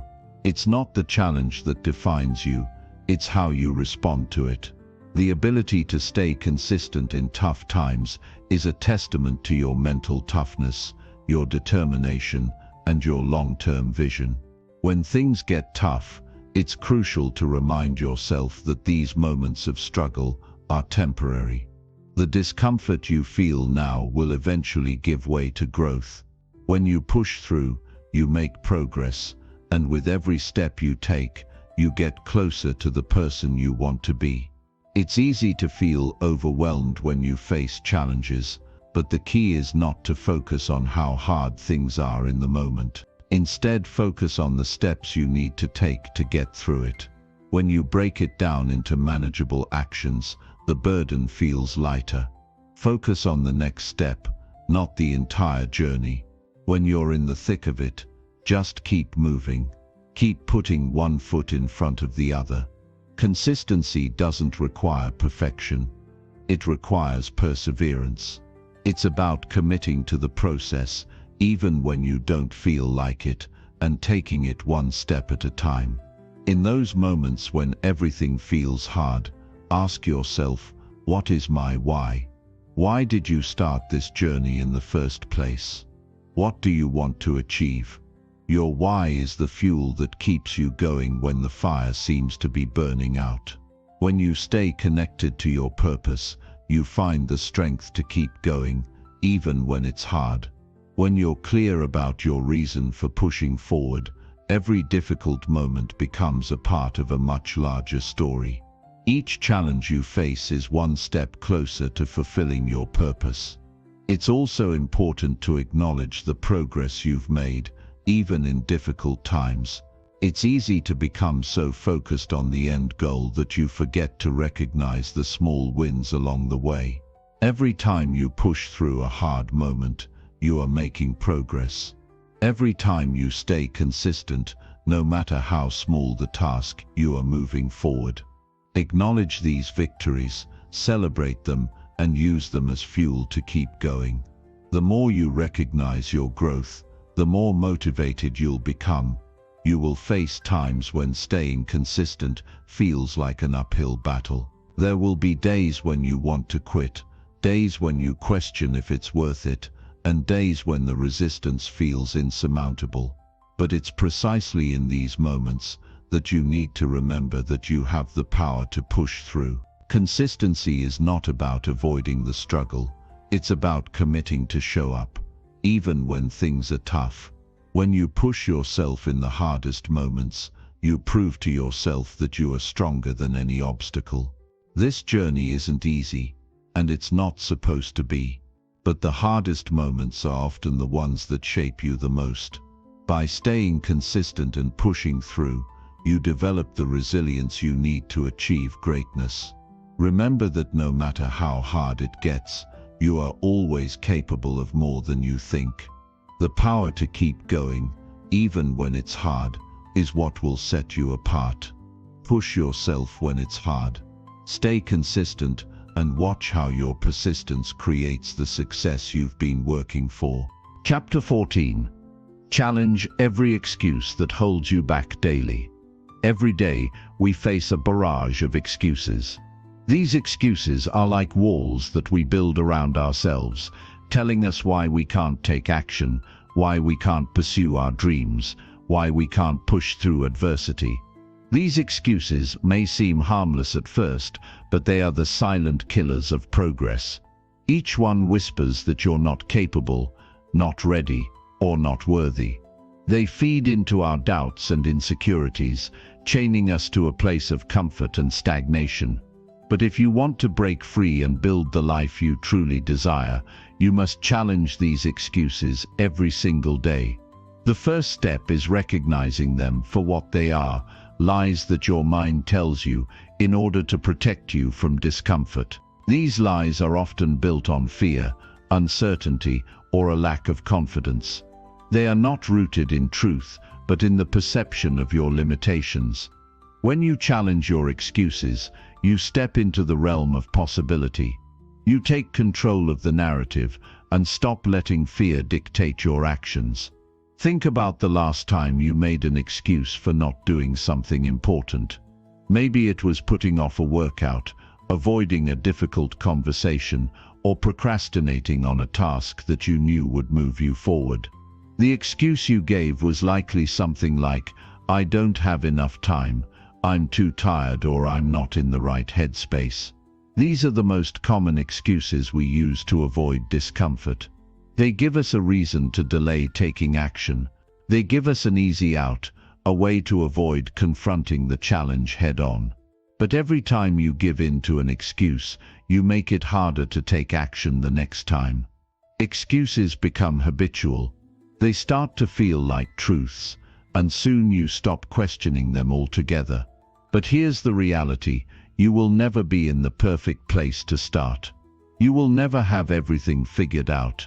You will never feel 100% ready. The conditions for success rarely align perfectly, and if you wait for them to, you will be waiting forever. You must challenge the belief that you need to feel ready or comfortable to begin. You will always face some form of resistance when you're about to step outside your comfort zone, and that's okay. The discomfort is a sign that you're growing, that you're pushing beyond what you thought was possible. Excuses also come from a deep place of self-doubt. When you tell yourself that you're not capable, or that you don't have what it takes, you are reinforcing a belief that limits you. These beliefs don't serve you. They only keep you stuck in a cycle of inaction and missed opportunities. By challenging every excuse that arises, you begin to break down the walls you've built around yourself. You create new beliefs, beliefs that empower you to take action, even when you don't feel like it, even when the odds seem stacked against you. The key to overcoming excuses is developing a mindset of radical responsibility. Instead of looking outside of yourself for reasons why you can't succeed, start looking inward. Take ownership of your actions, your decisions, and your outcomes. Ask yourself, what can I control in this situation? Focus on the areas where you have power and influence. When you take responsibility for your life, you stop blaming external circumstances and start taking action. Excuses no longer have a hold on you because you understand that your success is up to you. Another powerful way to challenge your excuses is by reframing the situation. Instead of seeing a task as something difficult or overwhelming, look at it as an opportunity for growth. Every challenge you face is a chance to become stronger, more resilient, and more capable.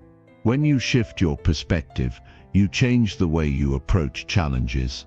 Instead of shrinking back in fear, you lean in with courage and determination. You stop seeing obstacles as roadblocks and start seeing them as stepping stones toward your goals. One of the most effective ways to defeat excuses is by setting clear, actionable goals. When you have a concrete vision of what you want to achieve and a roadmap for how to get there, excuses become less powerful. It's much harder to justify procrastination or avoidance when you have a clear sense of direction. Goals give you something to focus on, something to strive for, and something to remind you why you're putting in the effort in the first place. Set goals that are challenging but attainable. Break them down into small, manageable steps and hold yourself accountable. When you have a specific target in mind, it becomes harder to convince yourself that you can't do it. Excuses fall away when you see the path clearly laid out before you. But even with goals in place, excuses will still try to creep in. They are the easy way out, the comfortable choice. The key is to recognize them and challenge them before they have a chance to take root. It's also important to remember that no one is immune to excuses. We all face them, no matter how successful or driven we may appear on the outside. What sets successful people apart is not that they never have excuses, but that they don't let those excuses stop them.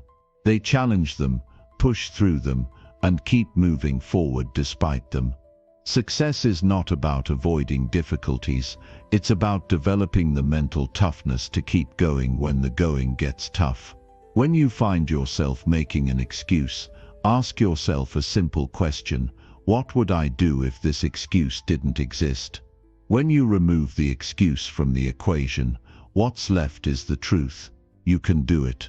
You are capable. You have the power to take action. The only thing standing in your way is your own mind. Start by questioning the small excuses. The ones that seem insignificant, like telling yourself you'll do something tomorrow or convincing yourself you deserve a break. These are the little lies we tell ourselves every day that add up over time. By challenging the small excuses, you begin to build a habit of taking action instead of delaying it. As you gain momentum, the bigger excuses will start to lose their power. You'll begin to see them for what they are: temporary barriers that can be overcome with the right mindset and determination. One of the most effective ways to overcome excuses is to take immediate action. Don't give yourself time to talk yourself out of it. If you've been putting off a task, make a decision to do something about it right now. Take a small step forward, even if it's just a tiny one. The moment you take action, you break the cycle of procrastination and self-doubt. The longer you wait to act, the more power your excuses gain. The sooner you act, the less time your mind has to convince you that it's not worth it. Accountability is another powerful tool in combating excuses. When you have someone to answer to, you are less likely to let excuses derail you. Share your goals with a trusted friend, mentor or coach who will hold you accountable. Let them know about the challenges you're facing and the excuses you're battling. Having someone else in your corner will make you more committed to pushing through, even when the excuses feel strong. As you challenge each excuse, you'll begin to see patterns. You'll notice which ones show up most frequently and which ones are the hardest to overcome. Recognize these patterns as opportunities for growth. The excuses that are the hardest to challenge are often the ones tied to your deepest fears and insecurities. These are the areas where you have the most to gain by pushing through. The more you confront these fears, the more empowered you become. The journey of challenging excuses is ongoing. Every day presents new opportunities to confront the lies we tell ourselves.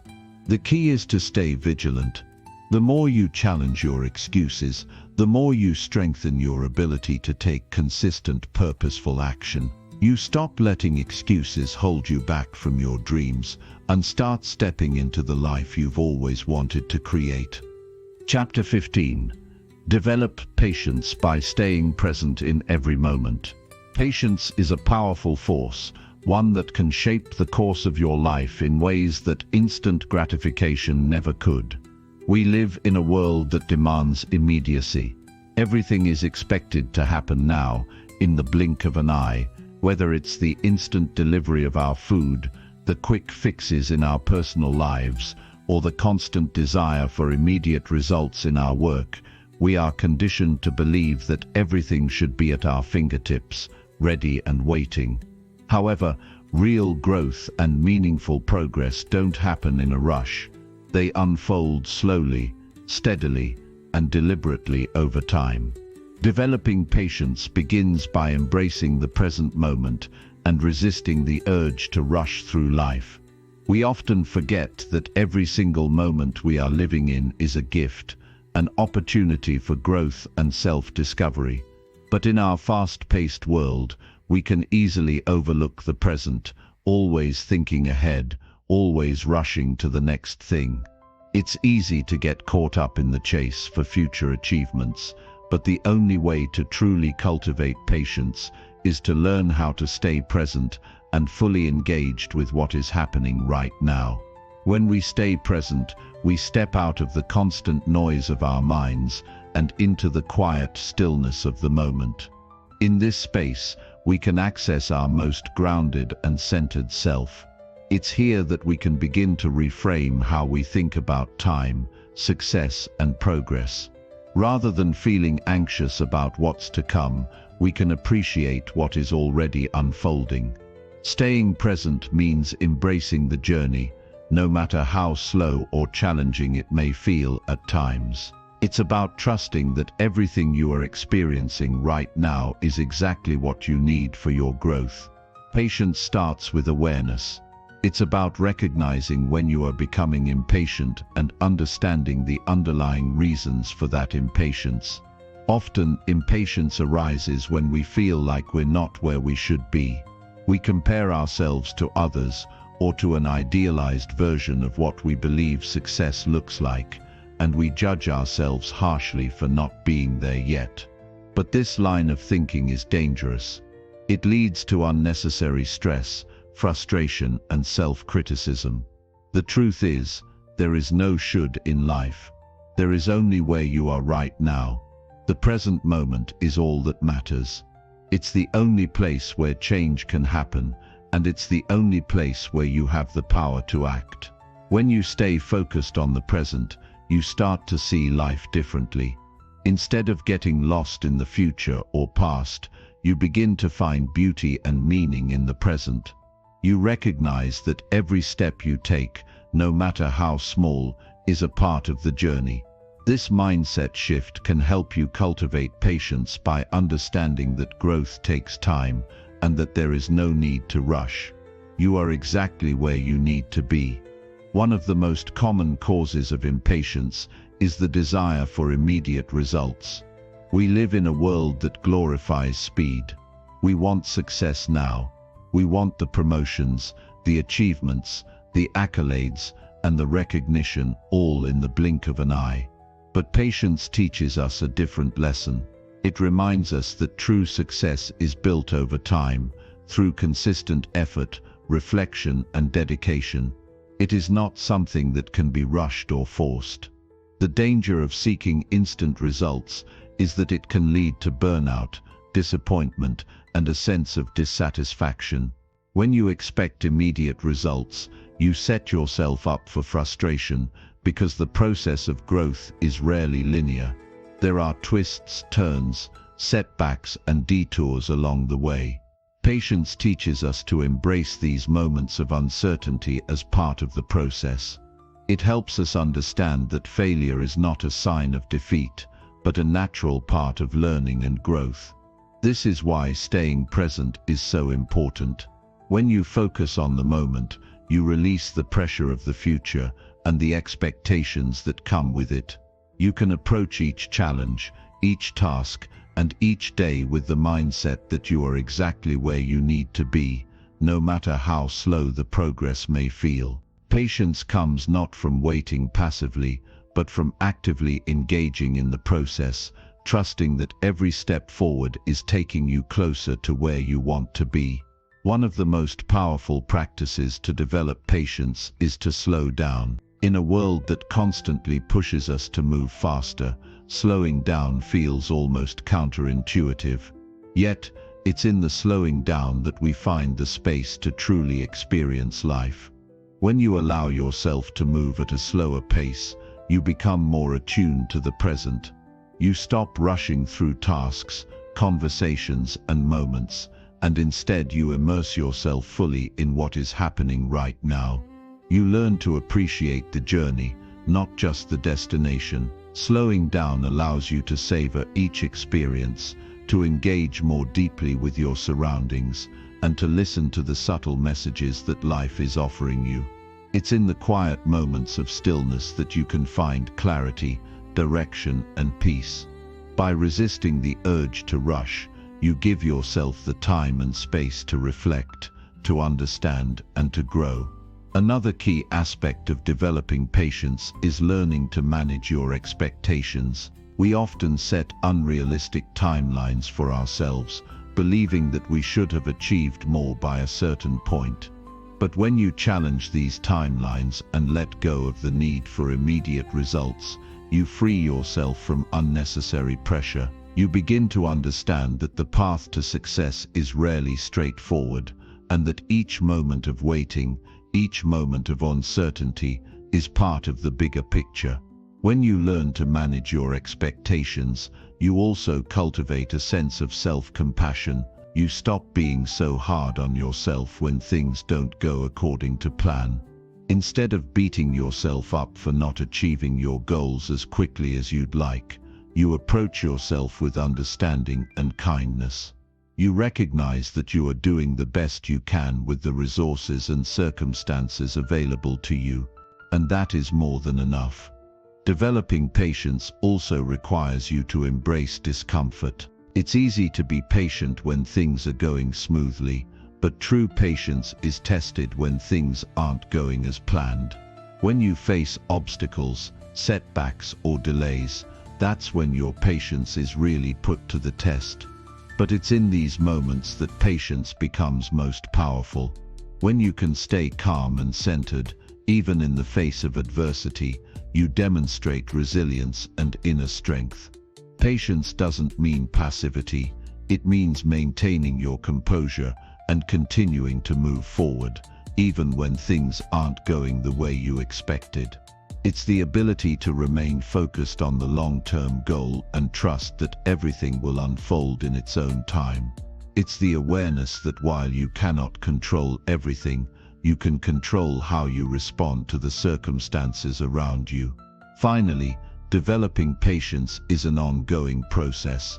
It is not something that can be mastered overnight. It requires continuous practice, mindfulness, and a willingness to embrace the ups and downs of life. But with each passing day, as you learn to stay present and let go of the need for instant results, you build a deeper sense of patience that becomes ingrained in your character.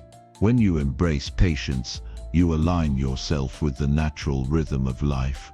You stop fighting against time and start flowing with it. You begin to see that every moment holds the potential for growth and that the best things in life are worth the wait. Chapter 16. Track your mental growth and stay fully accountable. Tracking your mental growth is one of the most powerful ways to stay fully accountable to your personal development journey. It allows you to observe where you've come from, recognize patterns in your thinking, and adjust your mindset as you continue forward. But the key to making this truly effective is consistency. Without consistent tracking, it's easy to lose sight of your progress or fail to see the areas where you need improvement. Accountability doesn't come just from other people. It starts with holding yourself accountable. You have to measure your mental growth daily and be honest with yourself about where you are in your personal development. When you commit to tracking your mental growth, you are taking a step toward becoming more intentional with your thoughts, actions, and behaviors. You begin to develop a deep awareness of your mindset, allowing you to recognize when you're slipping into negative thinking or when you're truly advancing. The truth is, growth isn't always linear. Some days you'll feel on top of the world, while other days you may struggle with self-doubt. The key is not to be discouraged by those challenging moments, but to track them, understand them, and grow from them. Tracking mental growth isn't about measuring success in terms of achievements alone, like hitting milestones or completing goals. It's about measuring the way you think, your emotional responses, your resilience, and how you face adversity. It's about noting the moments when you've overcome limiting beliefs, or when you've managed to respond to difficult situations with grace and clarity. These are the moments that reflect true growth, even when it's not immediately obvious. Start by setting aside time every day to reflect on your thoughts and actions. Ask yourself, what did I do today to improve my mental strength? How did I respond to challenges? Did I take control of my thoughts, or did I let negativity take over? This simple habit of self-reflection will bring you a clear understanding of where you are and where you need to go. It's in these quiet moments of introspection that you gain the most insight into your progress. Another key component of tracking your mental growth is setting measurable mental goals. Just as you track your progress toward physical or financial goals, it's equally important to track how you're progressing mentally. What does mental growth look like for you? Perhaps it's staying calm under stress, reducing negative self-talk, or developing greater self-awareness. Whatever your mental goals may be, make them specific and measurable. When you have clear goals, you give yourself something to aim for, and you can track your progress over time. For example, if one of your goals is to reduce negative thinking, you could start by measuring how often negative thoughts arise throughout your day. You might use a journal to track each instance and write down how you overcame it or what positive thought you replaced it with. Over time, you'll begin to see patterns in your thinking. Perhaps you notice that certain situations or triggers tend to bring out negative thoughts. Knowing this allows you to adjust your approach and work on reframing those situations to maintain a positive mindset. Accountability goes hand in hand with tracking your mental growth. It's not enough to simply reflect on your thoughts and behaviors. You also need to hold yourself accountable for your progress. The truth is, personal growth is easy to neglect unless you have someone or something reminding you to stay consistent. When you're accountable to yourself, you stay on track, even when things get tough. One of the most effective ways to hold yourself accountable is to track your mental growth in a physical form. This could be through journaling, writing down your thoughts, and reflecting on them. Documenting your mental journey allows you to see your growth in real time. At the end of each day or week, review what you've written, look for patterns, and identify areas for improvement. Have you become more resilient in the face of challenges? Are you more aware of your thought patterns? Are you reacting more mindfully instead of impulsively? Tracking these moments of growth will motivate you to continue pushing forward. Another powerful tool for accountability is telling others about your goals. While personal growth is a deeply individual experience, sharing your mental growth goals with trusted friends or mentors can help you stay accountable. When you verbalize your goals, you not only make them more real, but you also invite others to check in on your progress. This external accountability can be an invaluable motivator when the road gets tough. Your support system can offer you encouragement, honest feedback, and advice on how to continue growing. They may point out patterns that you can't see or provide insight into areas where you might be slipping. Having a trusted person who holds you accountable can significantly accelerate your mental growth, as they offer a perspective outside of your own. It's also important to track setbacks, not just progress. While celebrating wins is essential, acknowledging when things don't go as planned is equally crucial. Growth isn't about being perfect every single day, it's about learning from the challenges and setbacks. There will be moments when you feel frustrated or discouraged, and that's okay. In fact, those moments are some of the most valuable learning opportunities you'll have. The key is not to let those setbacks derail your progress. Instead, view them as feedback. Ask yourself, what can I learn from this? What can I do differently next time? By tracking these moments, you'll gradually learn to approach challenges with a mindset of resilience and growth. While tracking progress is vital, It's also important to measure consistency. Mental growth doesn't happen overnight, and it certainly doesn't happen through sporadic bursts of effort. It's about showing up every single day, even when it's hard. Just like with any other area of life, the compound effect of small, consistent actions is what leads to lasting change. When you track your consistency, you make it easier to spot patterns in your behavior. You can look back over weeks or months and see how consistent you've been with your mental practices. Have you been consistently journaling, meditating, or practicing gratitude? Have you been consistent in challenging your negative beliefs? The more consistent you are, the faster you'll see results, and the more accountable you'll feel toward your mental growth. The journey of mental growth is long and sometimes difficult. However, by tracking your progress and staying accountable, you ensure that you're always moving forward. It's easy to lose sight of how far you've come when the changes are gradual, but when you track your mental growth, you have tangible proof of the progress you've made. This proof becomes fuel for the fire, motivating you to keep pushing forward even when the path seems unclear. Ultimately, the key to tracking your mental growth and staying accountable is to remain committed. Success in mental growth doesn't come from one-off actions, but from consistently showing up for yourself day after day. The journey may not always be easy, but it will always be worth it. Keep measuring your growth, keep holding yourself accountable, and keep pushing forward. Through this dedication, you'll continue to evolve into the strongest, most resilient version of yourself. Chapter 17. Create powerful routines that strengthen your identity.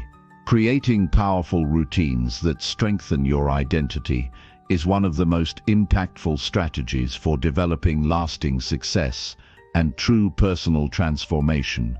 The way you spend your time on a daily basis shapes the person you become. Your routines not only dictate what you accomplish, but also influence who you are at your core. Each action you take, every habit you form, and every choice you make adds up to define your identity. Routines are the foundation upon which you build the life you want to lead. The problem most people face is that they don't consciously design their routines.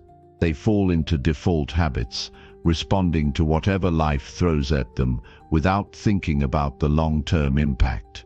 Without intention, these default routines often reinforce weak habits, reinforce self-doubt, and prevent personal growth. But when you take control of your daily rituals, when you intentionally design your life around routines that align with the person you want to be, you unlock a power that can transform your life.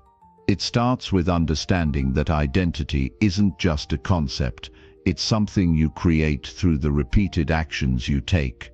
Who you are today is the sum of your past habits. If you want to become someone who is disciplined, strong, and successful, your routines must reflect those values. You can't expect to build a powerful, resilient identity while continuing to engage in habits that hold you back or reinforce negative beliefs. You must break free from limiting behaviors and replace them with empowering routines that align with your highest aspirations. The first step in creating routines that strengthen your identity is to get clear on who you want to be. This isn't about vague ideas like, "I want to be successful" or "I want to be happy." These are great aspirations, but they are not specific enough to form the basis for a powerful routine. Instead, think about the person you want to be on a deeper level. What kind of mindset do you want to cultivate? How do you want to feel about yourself at the end of each day? What type of character traits do you want to embody? Once you have a clear vision of your ideal identity, you can begin to design routines that will support it. This requires shifting your focus from goals to systems. Goals are important, but it's the systems, the daily actions you take, that will determine whether or not you achieve those goals.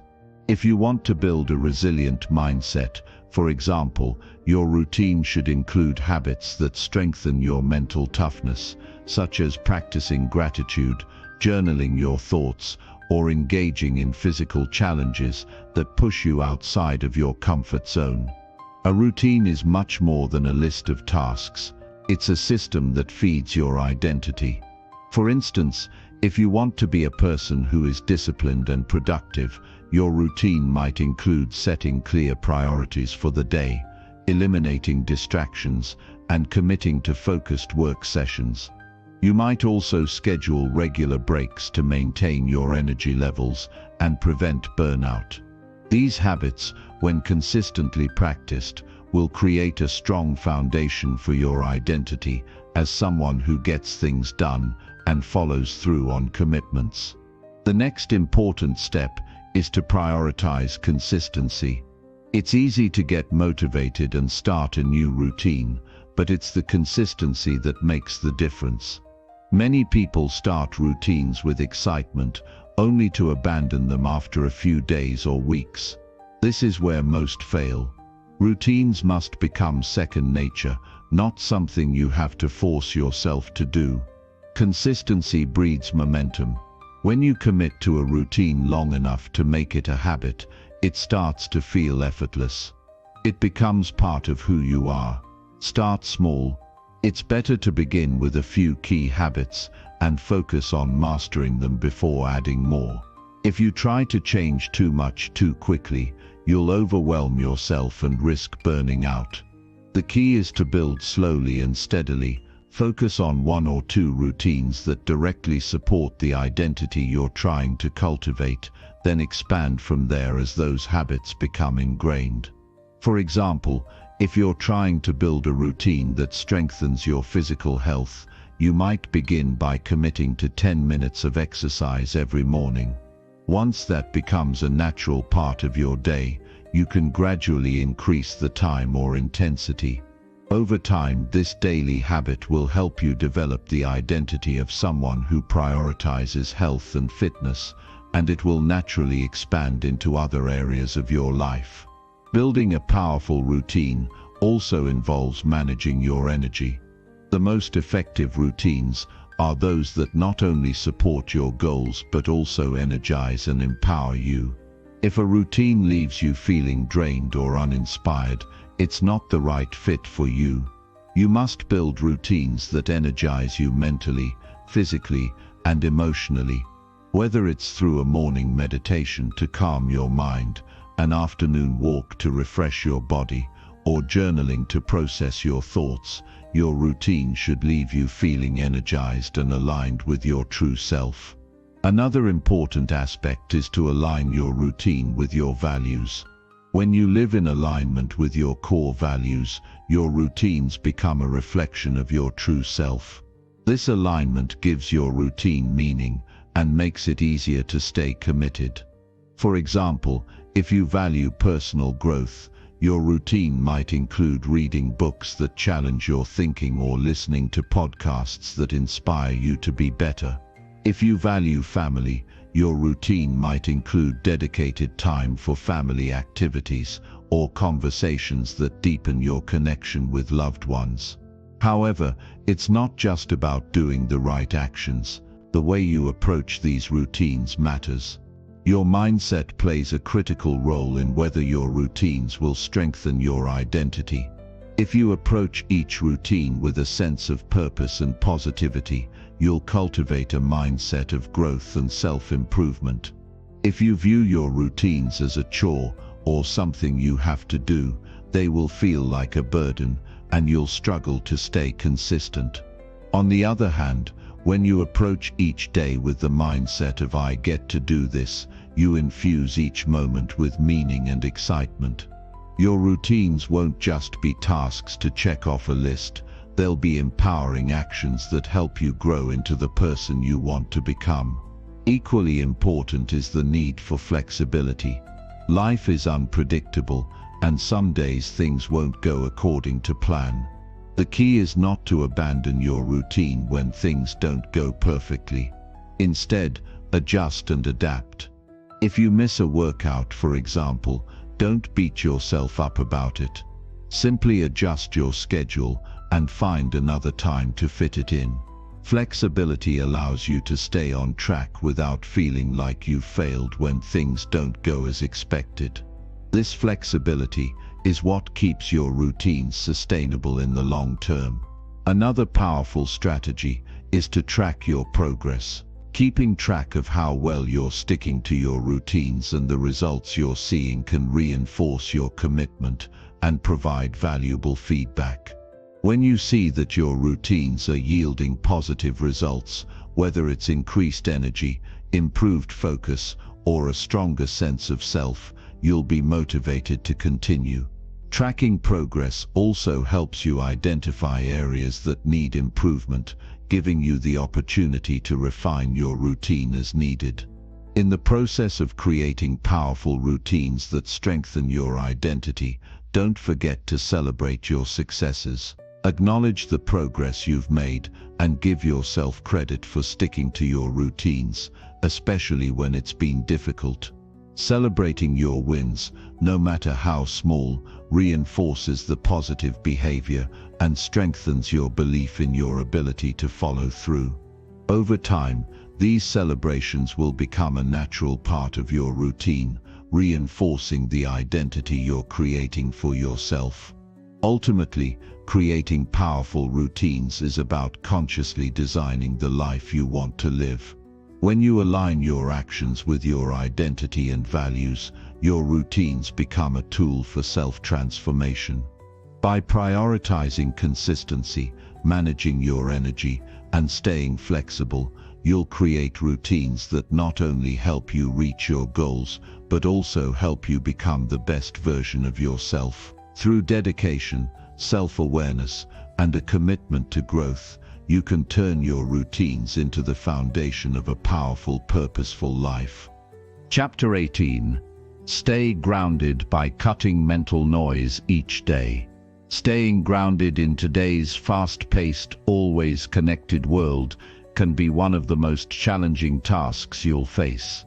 Our minds are constantly bombarded by distractions, external pressures, and a never-ending flow of information. We are pulled in every direction, constantly fighting for our attention. Yet, amidst the noise and chaos, the ability to find stillness and remain grounded is crucial to maintaining mental clarity, emotional stability, and a sense of purpose. To truly stay grounded, you must first understand the nature of mental noise. It's the constant chatter in your mind, the endless stream of thoughts, worries, distractions, and expectations that often make it difficult to focus or find peace. This mental noise can cloud your judgment, drain your energy, and prevent you from fully engaging in the present moment.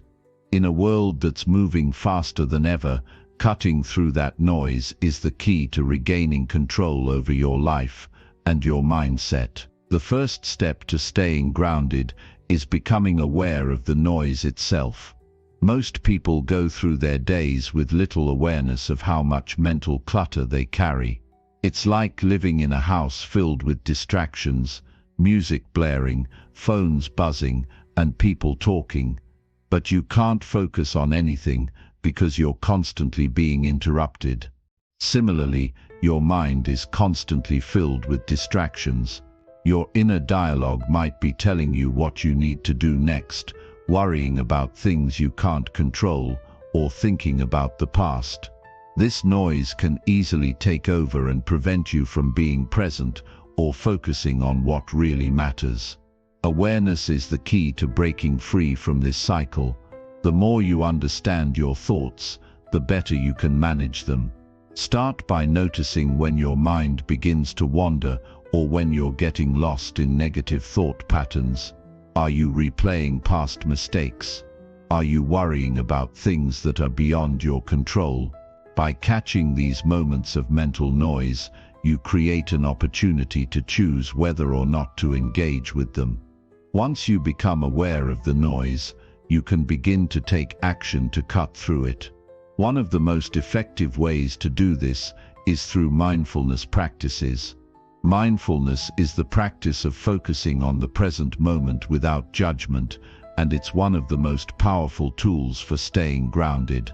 By paying attention to your breath, your body, and your surroundings, you bring your awareness back to the here and now, where you can start to quiet the mental chatter. With regular practice, mindfulness becomes a way of being, a way of cutting through the noise and staying present in every moment. Another powerful method for cutting mental noise is to take breaks from information overload. We live in an age where we're constantly connected to the internet, social media, and a never-ending stream of news. While it's important to stay informed, it's equally important to step away from this flood of information. Your mind needs space to rest, reflect, and recharge. When you take regular breaks from the constant bombardment of information, you create room for clarity and focus. This can mean turning off notifications, limiting your time on social media, or setting aside designated times to read or check the news. Creating boundaries around your mental space is also crucial for staying grounded. In many ways, your mind is like a garden. What you choose to plant in it grows. If you constantly fill your mind with negativity, worries, or distractions, those will dominate your thoughts and shape your outlook. On the other hand, if you actively choose to cultivate positive, empowering thoughts, your mindset will naturally reflect that. To do this, it's essential to be mindful of what you're feeding your mind. What kind of content do you consume? Are the people around you supportive and encouraging, or are they draining and negative? Be selective about what you expose yourself to, and make sure it aligns with your values and goals.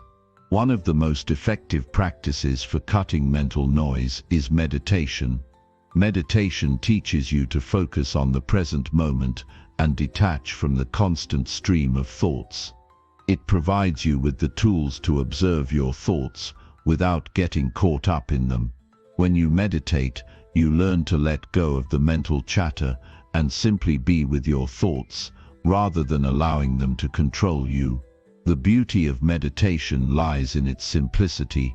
You don't need to sit for hours or engage in complex techniques to experience its benefits. Even just a few minutes each day can have a profound impact on your ability to stay grounded and centered. Physical activity is another powerful way to cut through mental noise and stay grounded. Exercise helps to release pent-up stress and anxiety, clearing your mind and boosting your mood. Whether you're going for a run, practicing yoga, or lifting weights, physical activity engages your body in a way that forces you to be present. When you're focused on your movements, your breath, or your form, you're less likely to get lost in the noise of your thoughts. Physical activity also helps regulate your emotions, which can prevent your mind from becoming overwhelmed by stress or negative emotions. In addition to these practices, it's important to create a sense of structure in your day. When you have a routine that grounds you, it becomes easier to stay present and cut through the noise. Routines provide a sense of stability and predictability, which helps you stay focused on what's important.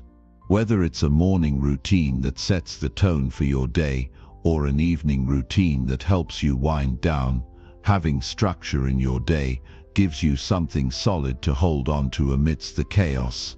It allows you to prioritize your time and energy, focusing on the things that truly matter. To stay grounded, you must also be willing to simplify your life.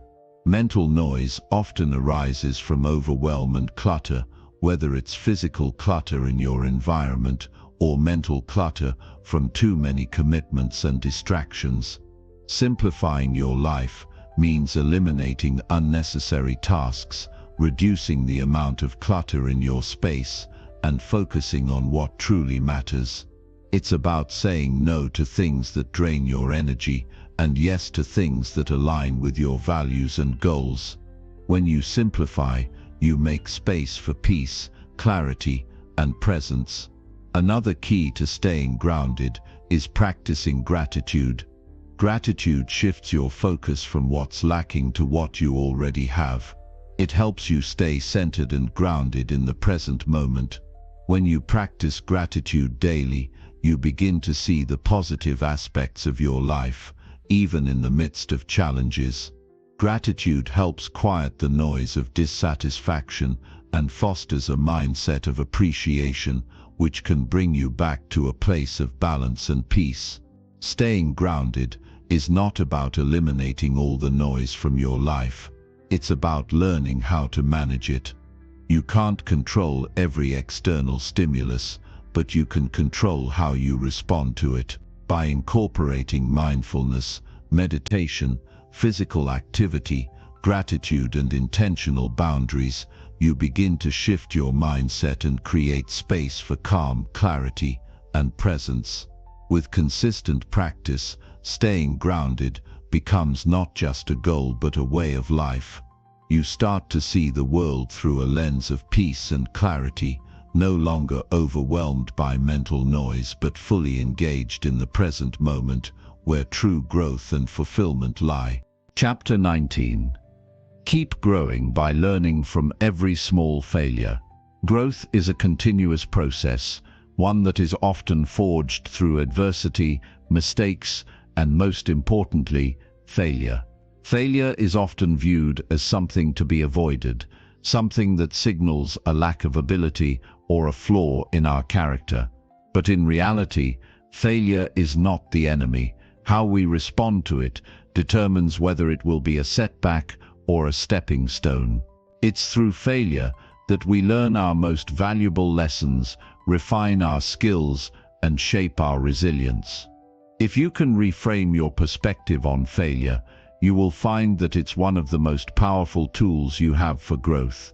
In our pursuit of progress, we sometimes fear failure to such an extent that we avoid taking risks. We tell ourselves that we're not ready or that we'll never succeed, and in doing so, we keep ourselves stuck.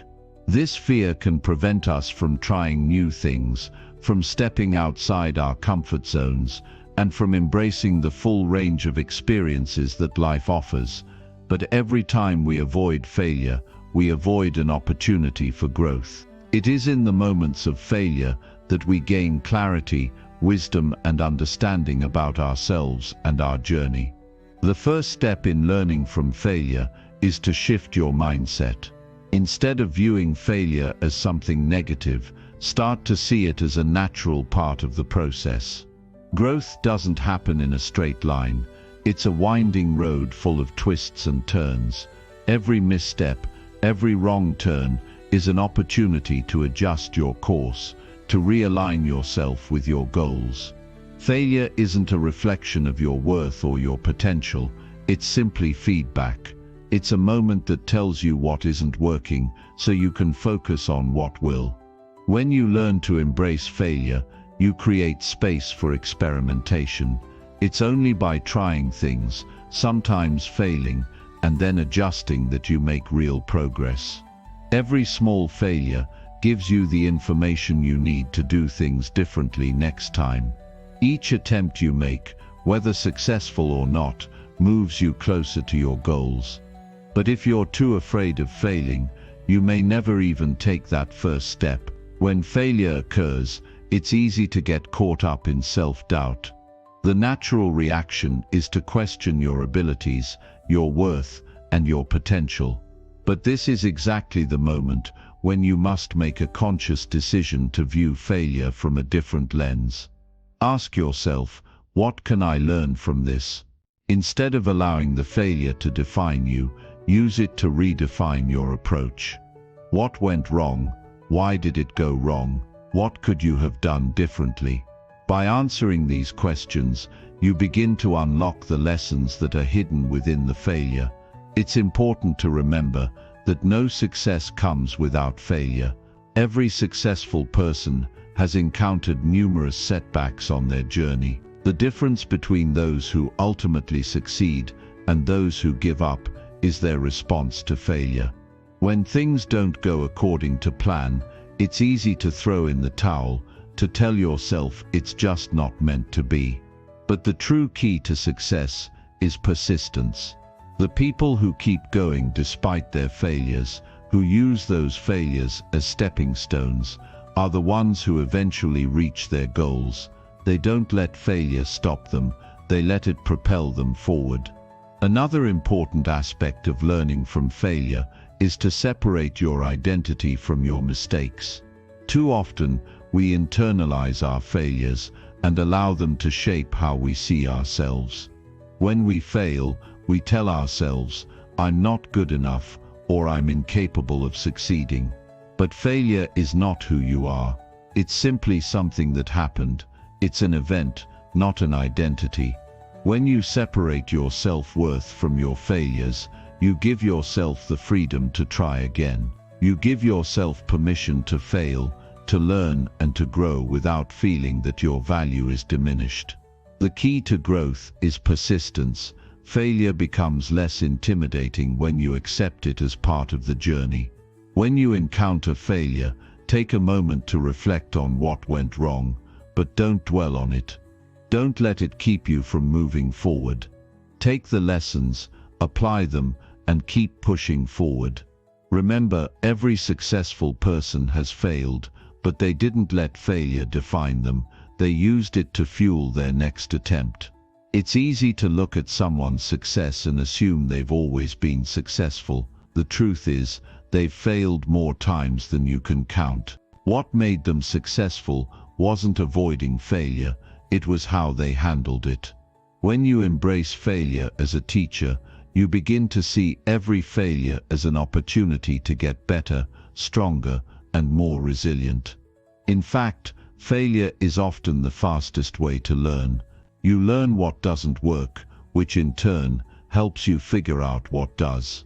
Every time you fail, you uncover new layers of your own potential, revealing strengths you didn't know you had. You develop patience, perseverance, and problem-solving skills that would be impossible to cultivate without experiencing failure firsthand.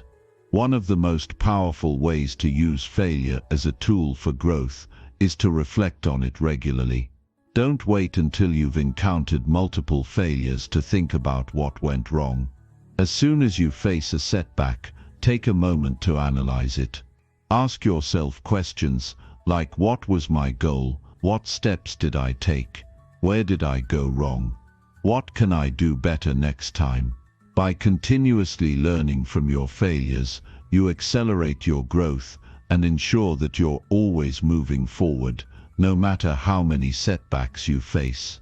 It's also essential to recognize that the journey of growth doesn't happen overnight. Every step, no matter how small, is progress.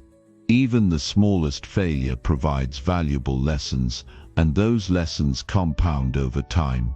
Each time you fail and learn, you're not starting over, you're building on what you've already learned. Progress might feel slow, but every failure is a part of the process that ultimately leads to success. Growth is a marathon, not a sprint. In addition to learning from failure, it's crucial to stay motivated and committed to your goals. It's easy to become discouraged after a failure, especially if you feel like you've tried everything and nothing is working. But staying motivated is what separates those who succeed from those who give up. Even when things don't go as planned, remember why you started in the first place. Reconnect with your purpose, your passion, and your vision for the future. Your failure doesn't mean your dream is over. It means you're one step closer to figuring out how to make that dream a reality. When you learn from every small failure, you begin to reframe the way you view challenges. Instead of seeing them as obstacles, you start to see them as opportunities for growth. You begin to look at each failure not as a reflection of your inability, but as a chance to refine your skills, adjust your approach, and try again. In this way, Failure becomes an ally rather than an enemy. It's no longer something to fear, but something to embrace as part of your journey. The most successful people are those who have failed the most and who have used those failures as stepping stones to reach greater heights. They know that failure is not the end of the road, but simply a part of the process. They understand that every failure teaches them something new, and that the road to success is paved with lessons learned from their mistakes. So the next time you face a setback or stumble, remember that it's not the end, it's just another lesson in your journey of growth. The key is to never stop learning, never stop evolving. Every small failure, every misstep, every mistake is an opportunity to grow. If you can embrace that truth and continue moving forward with persistence and patience, you'll eventually find yourself achieving things you once thought were impossible. Keep growing, keep learning, and keep pushing forward, because every small failure brings you one step closer to your success. Chapter 20. Rebuild your mindset with action, not empty motivation. Motivation is a powerful force. It's something we all experience, often in bursts, when we feel the energy to take on new challenges and conquer our goals. It gives us the initial push to get started, to take that first step towards something greater. But motivation in its purest form is fleeting. It comes and goes, often when we need it most, leaving us with a sense of uncertainty about how to continue. The truth is, relying solely on motivation to rebuild your mindset isn't enough. What you need is something far more powerful: action. Motivation can inspire you, but it's the consistent, disciplined action that shapes the person you are becoming. Action transforms the ideas, dreams, and goals that motivation sparks into reality. Without action, motivation is just a fleeting feeling, a passing moment of inspiration that never leads to tangible results. The key to truly rebuilding your mindset is to move beyond motivation and to embrace the power of consistent action. When you rely on motivation alone, you are leaving your growth and progress up to chance. You're at the mercy of your emotions, of how you feel in a particular moment. And while there's nothing wrong with feeling motivated and excited, these feelings don't last. They can be easily extinguished by the slightest setback or by the weight of everyday life. But when you ground yourself in action, you create a system that works for you, regardless of how motivated or unmotivated you feel at any given moment. The first step to rebuilding your mindset with action is to understand that change isn't a one-time event, but a continuous process. Action is what makes change happen. It's easy to be caught up in the idea that motivation will somehow carry you through the entire journey. But this is a dangerous trap. If you wait for motivation to strike every time you need to make progress, you'll find yourself stagnant, unable to move forward. Instead, develop a habit of taking action, regardless of your motivation level. This might mean taking small steps when your energy is low, or pushing yourself harder when you feel inspired. But no matter what, the action remains the same. Action is the constant, the steady force that drives you forward even when the motivation is no longer there. Every time you take action, you build momentum. This momentum is the key to transforming your mindset and breaking free from the cycle of relying on motivation. It's in the consistent doing, the showing up, that you reprogram your brain and develop the resilience needed to pursue your goals. You create new habits, and these habits begin to shift your mindset. Over time, you start to see progress. Small wins stack up, building confidence, reinforcing your belief in your ability to create change. In the beginning, action might feel like an uphill battle. It might feel like you're forcing yourself to do something when you'd rather be doing something else, or when you feel like the progress you're making is too slow. But it's important to remind yourself that this is part of the process. Every step you take, no matter how small, is a step toward the person you want to become. Progress doesn't need to be fast, it just needs to be steady. The key is consistency. When you focus on action rather than motivation, you remove the emotional highs and lows that often come with chasing motivation. You stop relying on the feeling of inspiration to push you forward. Instead, you become anchored in the practice of doing. And as you continue to show up and take action, regardless of your emotions, something remarkable begins to happen. Your mindset shifts. Taking action consistently forces you to confront your fears and doubts head-on. When you're in the midst of action, there's no time for overthinking or questioning yourself, you just do. And through that doing, you discover new strengths and capabilities within yourself. You realize that you are capable of far more than you ever imagined, simply because you took the first step and kept going. In rebuilding your mindset, you must also focus on the long-term game. Action over time compounds. The more you commit to consistent action, the more you learn, adapt, and grow. Each day of taking action builds upon the previous one, slowly transforming your thought patterns, behaviors, and mindset. Over time, your actions become second nature. You stop thinking about them as something you have to do, and instead you start to view them as part of who you are. The challenge comes when the initial excitement fades, when the motivation is no longer there, and you're left with the cold reality of consistency. But this is where the real work happens. Action, when done with consistency and discipline, becomes a powerful force that creates lasting change. It's in these moments of discomfort, when motivation is absent, that you build the foundation of a resilient mindset. You don't need to wait for the perfect moment to act. You don't need to wait for everything to line up perfectly. You don't need to wait for motivation to strike again. The time to act is always now. It's in the doing that you start to see results, and it's in the doing that your mindset shifts from one of uncertainty and doubt to one of clarity and strength. Your mindset is not something that will change overnight. It requires daily effort, daily action. And this is where most people get it wrong.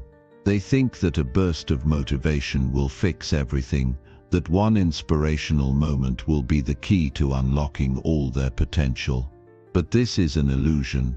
Real change happens when you get to work, when you get uncomfortable, when you keep going, even when you don't feel like it. Remember, action is not always glamorous. It's not always fun, but it is always powerful. When you take consistent, focused action, even in the face of resistance, you are slowly but surely rebuilding your mindset. You are changing your internal programming from one that waits for motivation to one that acts regardless of motivation. And this shift is the key to creating lasting change in your life. So the next time you feel yourself waiting for motivation to strike, stop. Instead, focus on the action. Make a plan, and then follow through. Even if it's just one small step, take it. Commit to doing something every day that moves you closer to your goals, no matter how you feel in the moment. As you continue this practice, your mindset will change, your confidence will grow, and you will become the person you once only dreamed of being. By consistently acting,